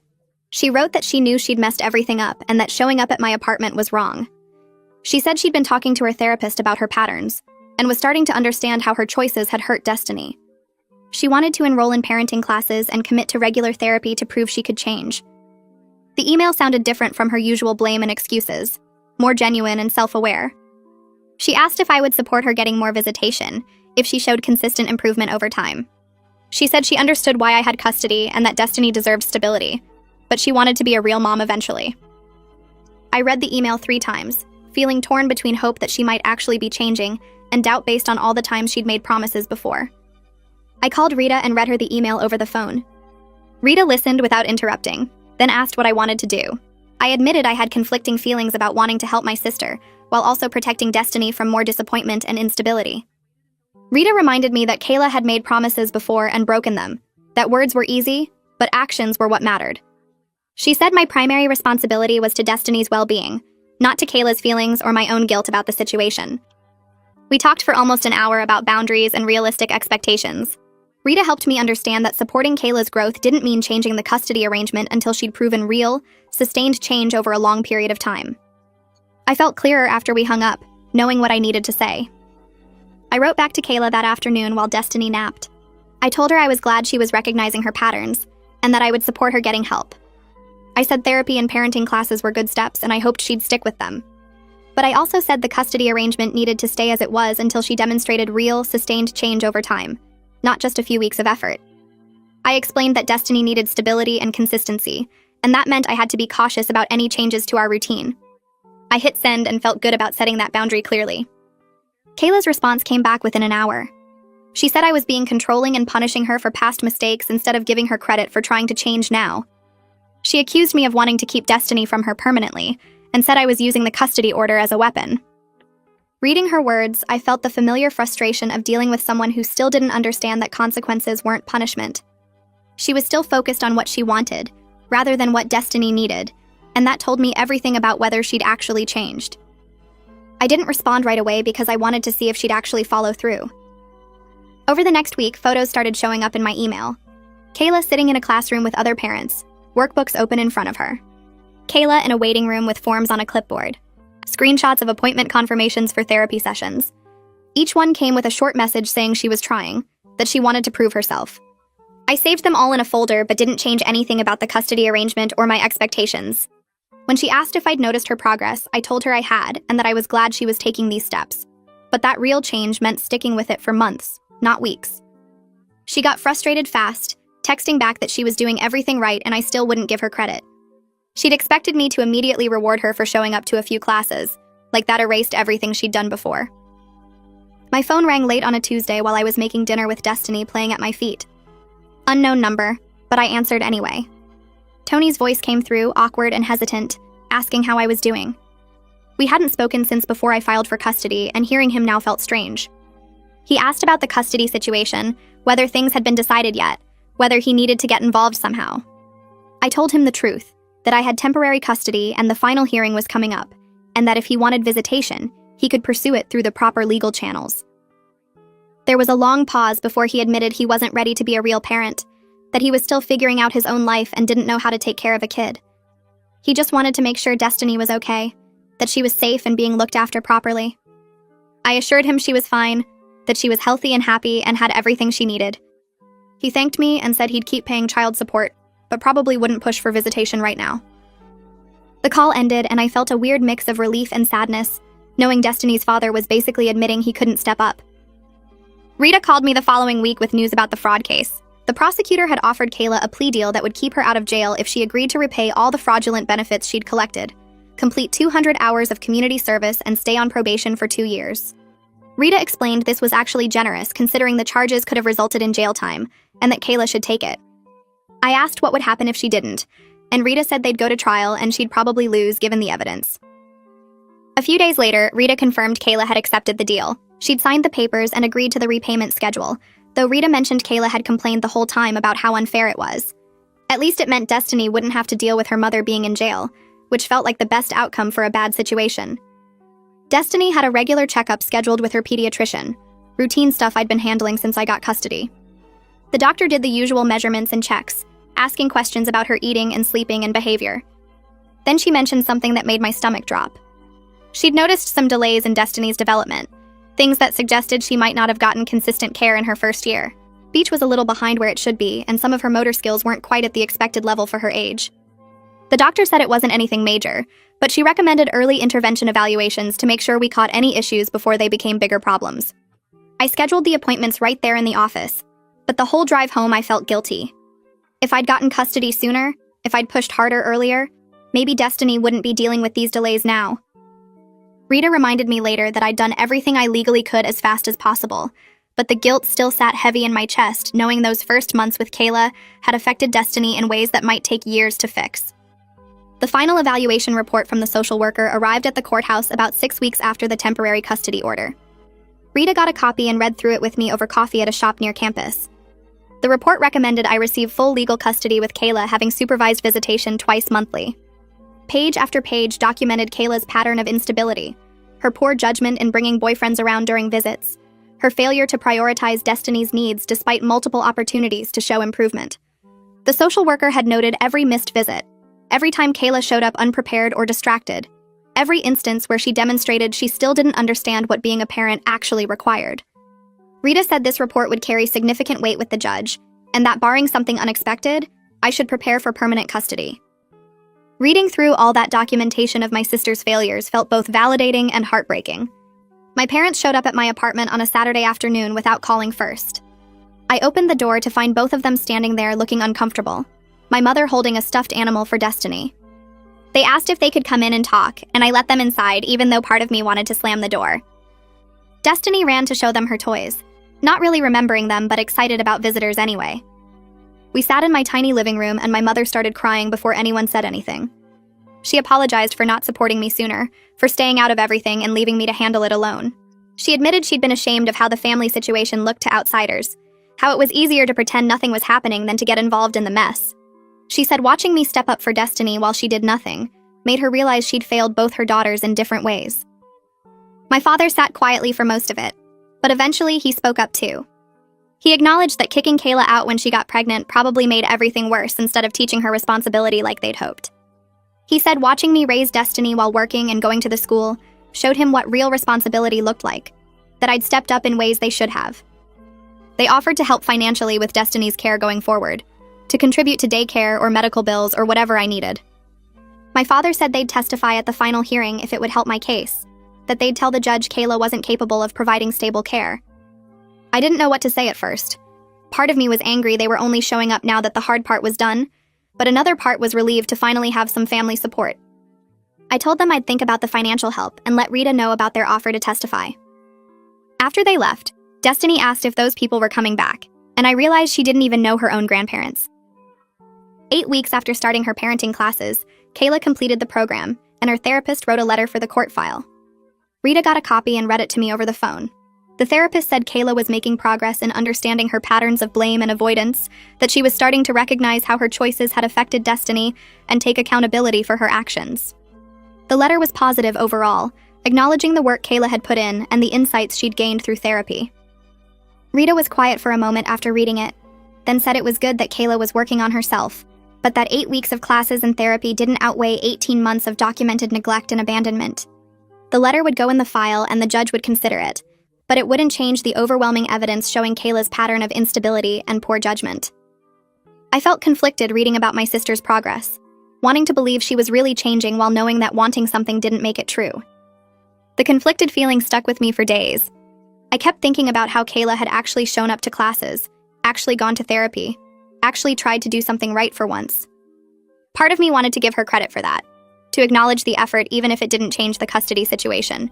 But every time I started feeling like maybe I was being too hard on her, I'd remember something. The nights she'd disappeared without warning. The times Destiny had cried for hours while I tried to figure out how to soothe her because Kayla hadn't bothered teaching me her routines. The rent money I'd spent on diapers and formula. The semester I'd failed. Rita must have sensed my doubt because she called one evening and asked how I was doing with everything. I admitted I felt like the bad guy for not giving Kayla more credit for her recent efforts. Rita reminded me that 8 weeks didn't erase 18 months of neglect. That Kayla was only doing the bare minimum now because she was facing real consequences, not because something fundamental had changed inside her. She pointed out that Kayla had plenty of opportunities to step up before I filed for custody, and she'd chosen not to until a judge forced her hand. That conversation helped me remember why I'd fought for custody in the first place. The final custody hearing got scheduled for 6 weeks out, and I spent the week before preparing my testimony with Rita. We met at her office after I dropped Destiny at daycare, and she coached me through the questions I'd likely face. She warned me that Kayla's public defender would try to paint me as vindictive, as someone using the custody system to punish my sister instead of doing what was best for Destiny.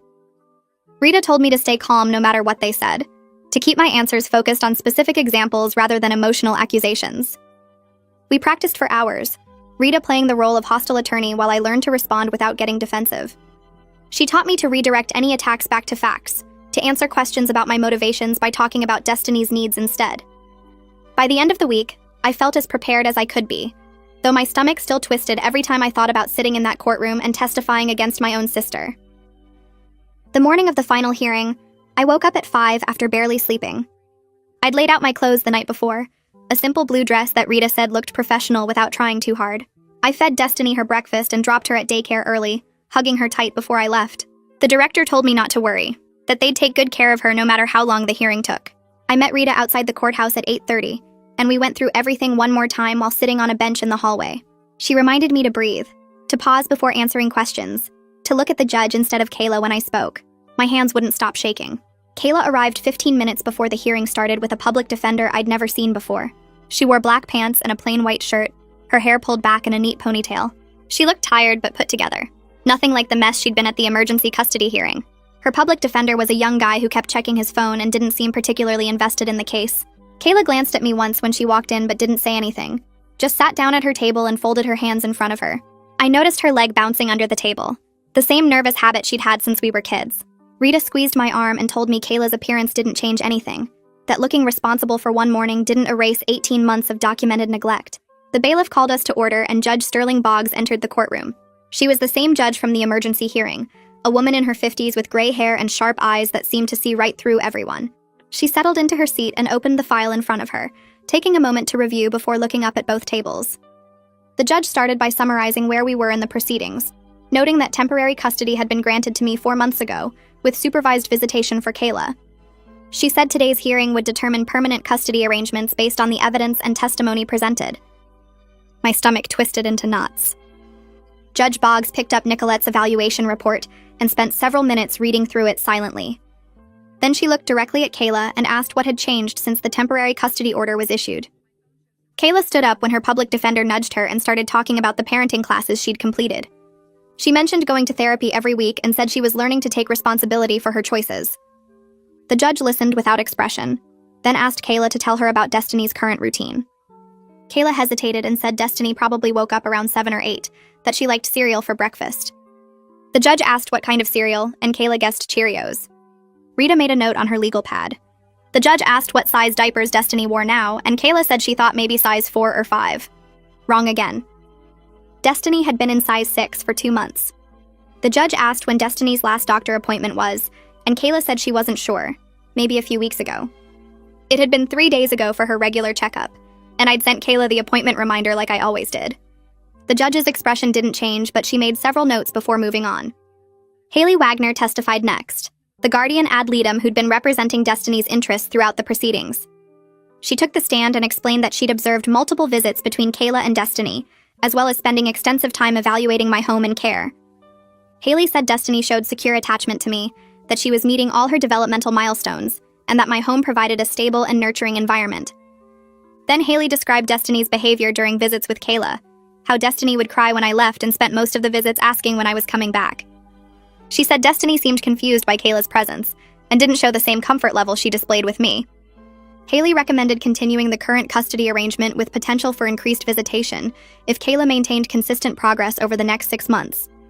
She emphasized that Destiny's need for stability had to be the priority, especially given her young age and the disruption she'd already experienced.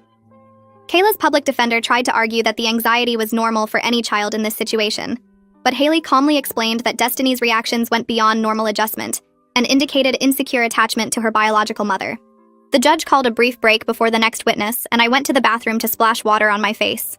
Rita followed me and told me everything was going well, that Haley's testimony was exactly what we needed.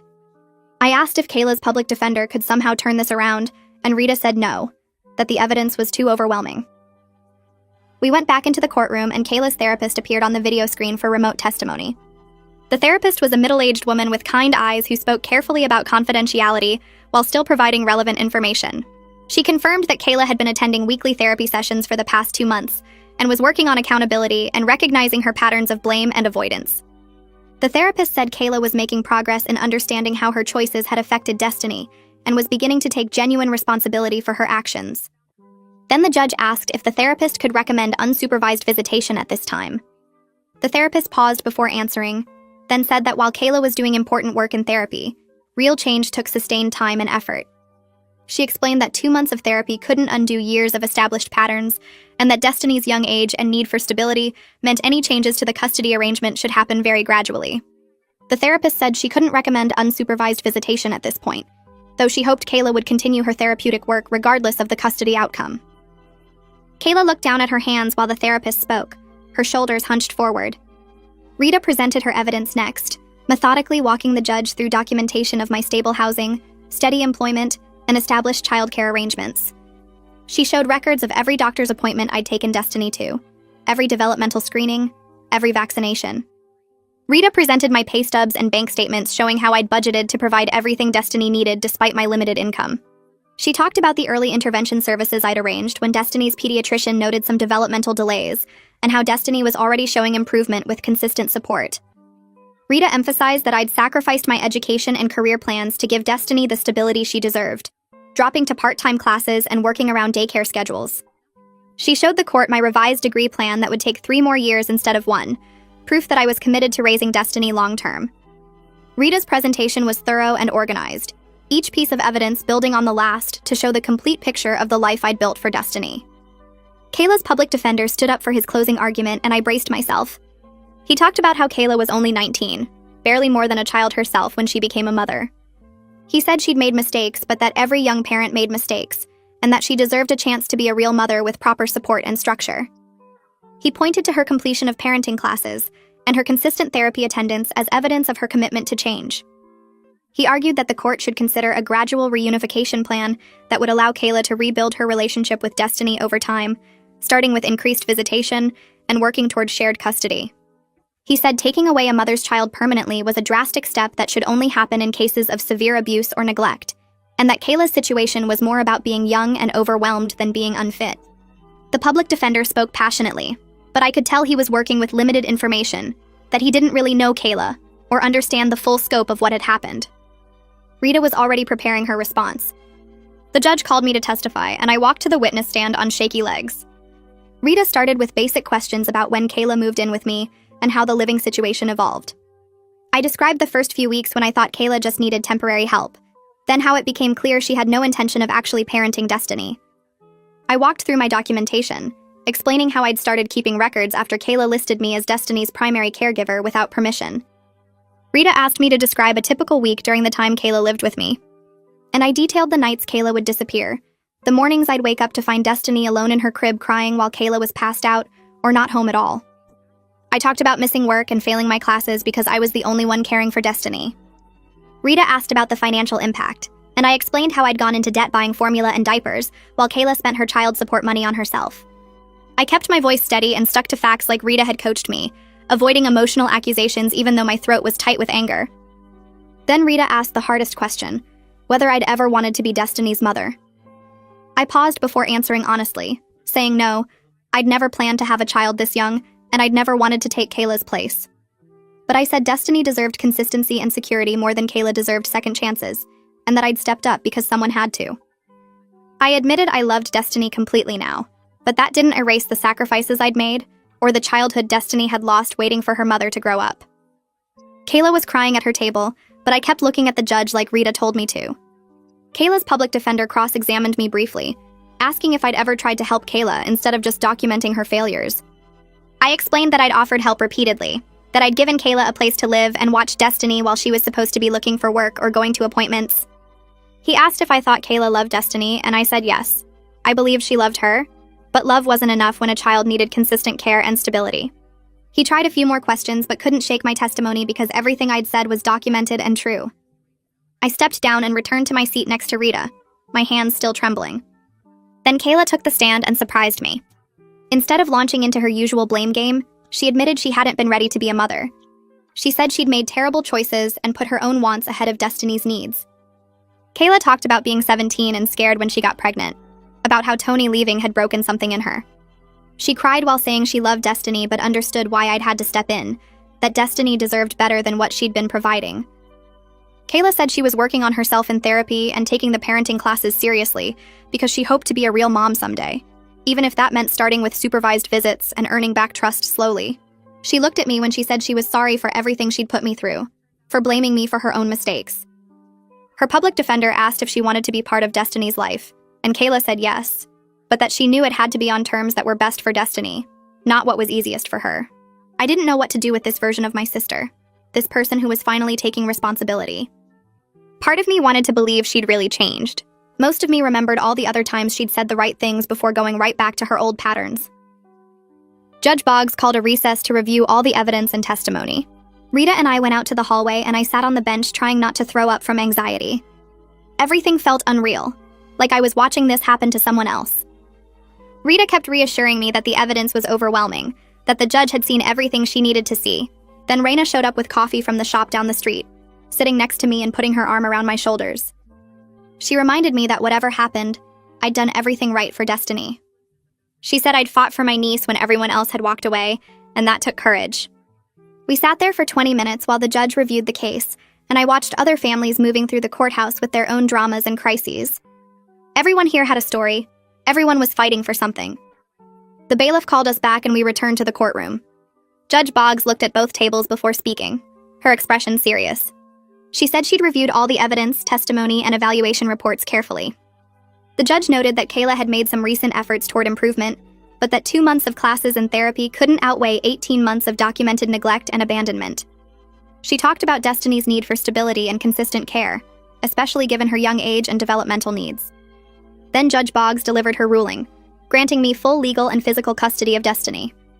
She said Kayla would have supervised visitation twice monthly at the Family Services Center, with the possibility of increased visitation if she maintained consistent progress over the next 6 months.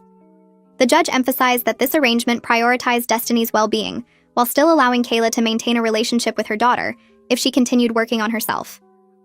Kayla was crying but nodding, not arguing or making a scene. I felt Rita squeeze my hand and heard Raina let out a breath beside me. The judge added conditions to Kayla's visitation, requiring her to continue therapy and complete follow-up parenting education.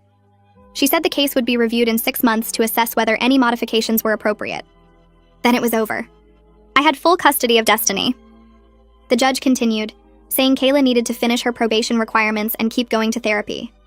She had to show up for every visit with Destiny for 6 months straight and prove her life was stable before she could ask for more time. Kayla nodded while tears ran down her face. She didn't look mad at me like usual. She just looked sad and beat down, like she finally understood what she'd lost. Rita packed up her papers and I sat there feeling weird. I'd won, but it didn't feel like winning. The bailiff said we could leave and everyone started moving toward the doors. I picked up my bag and walked out into the hallway where the fluorescent lights were too bright. My Aunt Raina hugged me and said she was proud. Rita squeezed my shoulder and said she'd call me later about the paperwork. Then Kayla came up to me. Her mascara was smudged and she looked smaller somehow, like the fight had gone out of her. She said she was sorry for everything she'd put me through. She said Destiny was lucky to have me. Her voice cracked when she asked if we could still be sisters even though she'd lost custody. I told her I hoped so, but that rebuilding trust takes time. She nodded and wiped her eyes and walked away with her public defender. I picked up Destiny from the daycare center where she'd been during the hearing. She ran to me yelling "Mama" and wrapped her arms around my legs. I buckled her into her car seat and drove us home through afternoon traffic. When we got to my apartment, I carried her inside and set her down.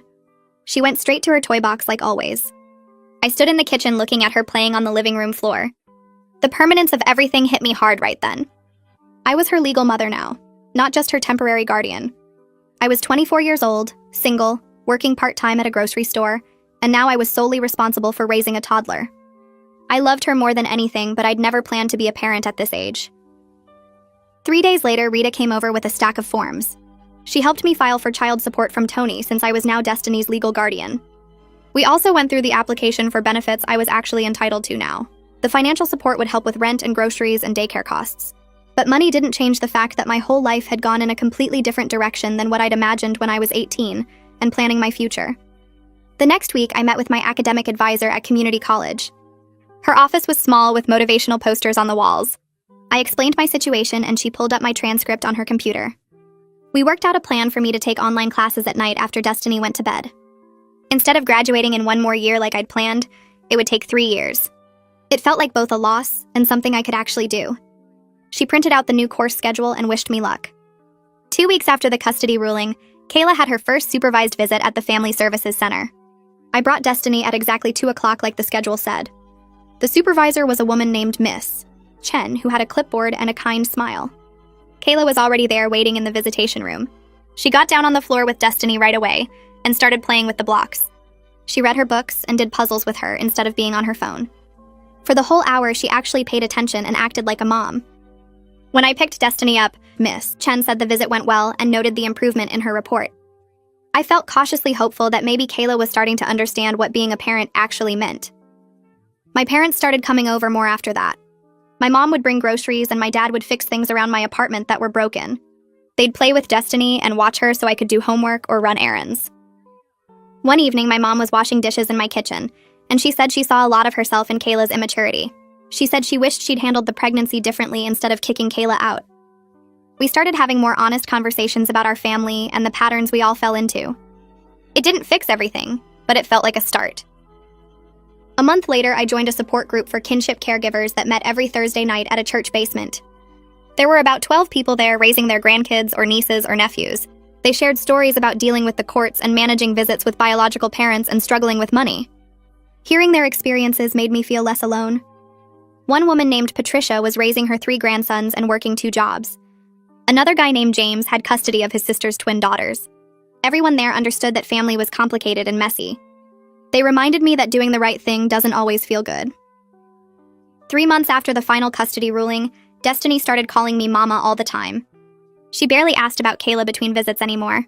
I felt guilty about this, even though the therapist I'd started seeing said it was normal for toddlers to attach to their primary caregiver. I made sure to show Destiny photos of Kayla on my phone and talk about her in positive ways. I'd say things like, "Your other mama loves you very much, and she's working hard to be the best mama she can be." Destiny would look at the pictures and say, "Okay," and then go back to playing. 4 months after everything, Kayla's therapist sent a progress report to the court saying she was doing well. Kayla had gone to every single supervised visit without missing one. She'd finished all her probation requirements and paid back some of the money she owed. She got a job at a retail store in the mall, folding clothes and working the register. She moved into her own studio apartment and sent me pictures of it. The apartment was small but clean, with a bed and a table and a TV.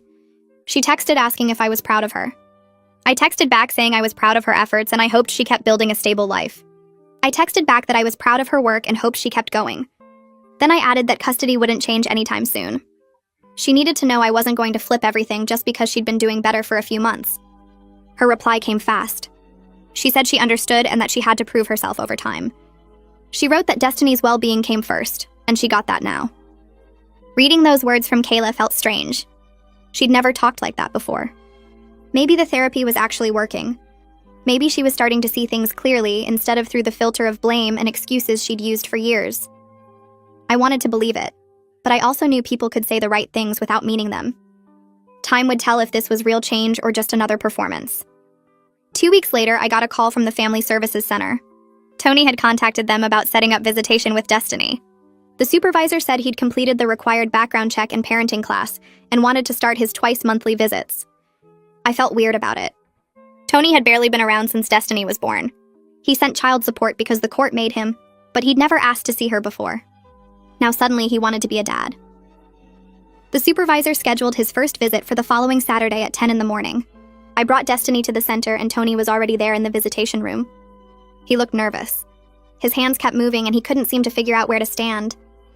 When Destiny saw him, she hid behind my legs. She didn't remember him. The supervisor gently encouraged her to go play, and Tony got down on the floor with some blocks. He tried to build a tower but kept knocking it over. Destiny watched him for a minute, then slowly walked over and handed him a block. Something in my chest loosened watching them. Tony wasn't good at this. He was awkward and uncertain and clearly had no idea what he was doing. But he was trying. He read her a book with all the voices wrong and she giggled. He pushed her on the little indoor swing and she squealed. By the end of the hour, they were playing peekaboo, and Destiny was calling him Daddy, even though she probably didn't understand what that meant. The supervisor noted that the visit went well. Tony asked when he could come back and scheduled his next visit for 2 weeks later. Driving home with Destiny asleep in her car seat, I thought about how messy this whole situation was. Kayla was trying to get her life together. Tony was finally stepping up. My parents were involved again. Even with all the pain and dysfunction and legal battles, Destiny had people who cared about her. That had to count for something. 6 months passed. Kayla kept going to therapy and showing up for her visits. Tony came every 2 weeks like clockwork. My parents helped with babysitting and brought groceries. Raina checked in regularly to see how we were doing. Slowly, something that almost felt like normal started to form. Then Destiny's 3rd birthday came. I spent a week planning a small party at my apartment. I bought decorations and ordered a cake with a unicorn on it because Destiny was obsessed with unicorns lately. I invited Kayla and Tony and my parents and Raina. Part of me expected someone to cancel or start drama or ruin everything like usual. But the day came and everyone showed up. Kayla arrived first with a wrapped present and a nervous smile. She'd bought Destiny a stuffed unicorn that was almost as big as Destiny herself. Destiny hugged it immediately and dragged it around the apartment. Tony came next with a card and some books. My parents brought more food than we could possibly eat. Raina set up the decorations while I finished getting everything ready. For a few hours, we almost felt like a normal family. Kayla helped serve cake without complaining. Tony played with Destiny and the other kids from the building I'd invited. My parents took pictures and laughed at Destiny's excitement over every present. Nobody fought. Nobody brought up the custody battle or the court or any of the painful history between us. We just celebrated a little girl turning 3.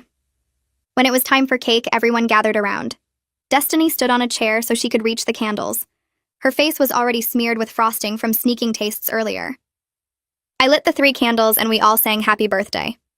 Watching her blow them out with everyone cheering, I felt something shift inside me. My 20s were supposed to be different. I was supposed to finish college and start a career and maybe travel or date or do all the things people do in their 20s. Instead, I was raising a toddler alone in a tiny apartment while working part-time and taking online classes. I'd lost the life I'd planned. But looking at Destiny's joy as she clapped and laughed surrounded by people who loved her, I knew I'd made the right choice. She was happy and healthy and safe. She'd grow up knowing she was wanted and fought for. That was worth every sacrifice. Life didn't turn out how I expected, but I wouldn't change it. Not when it meant protecting her. Not when it meant she got to have moments like this with frosting on her face and a room full of people who cared.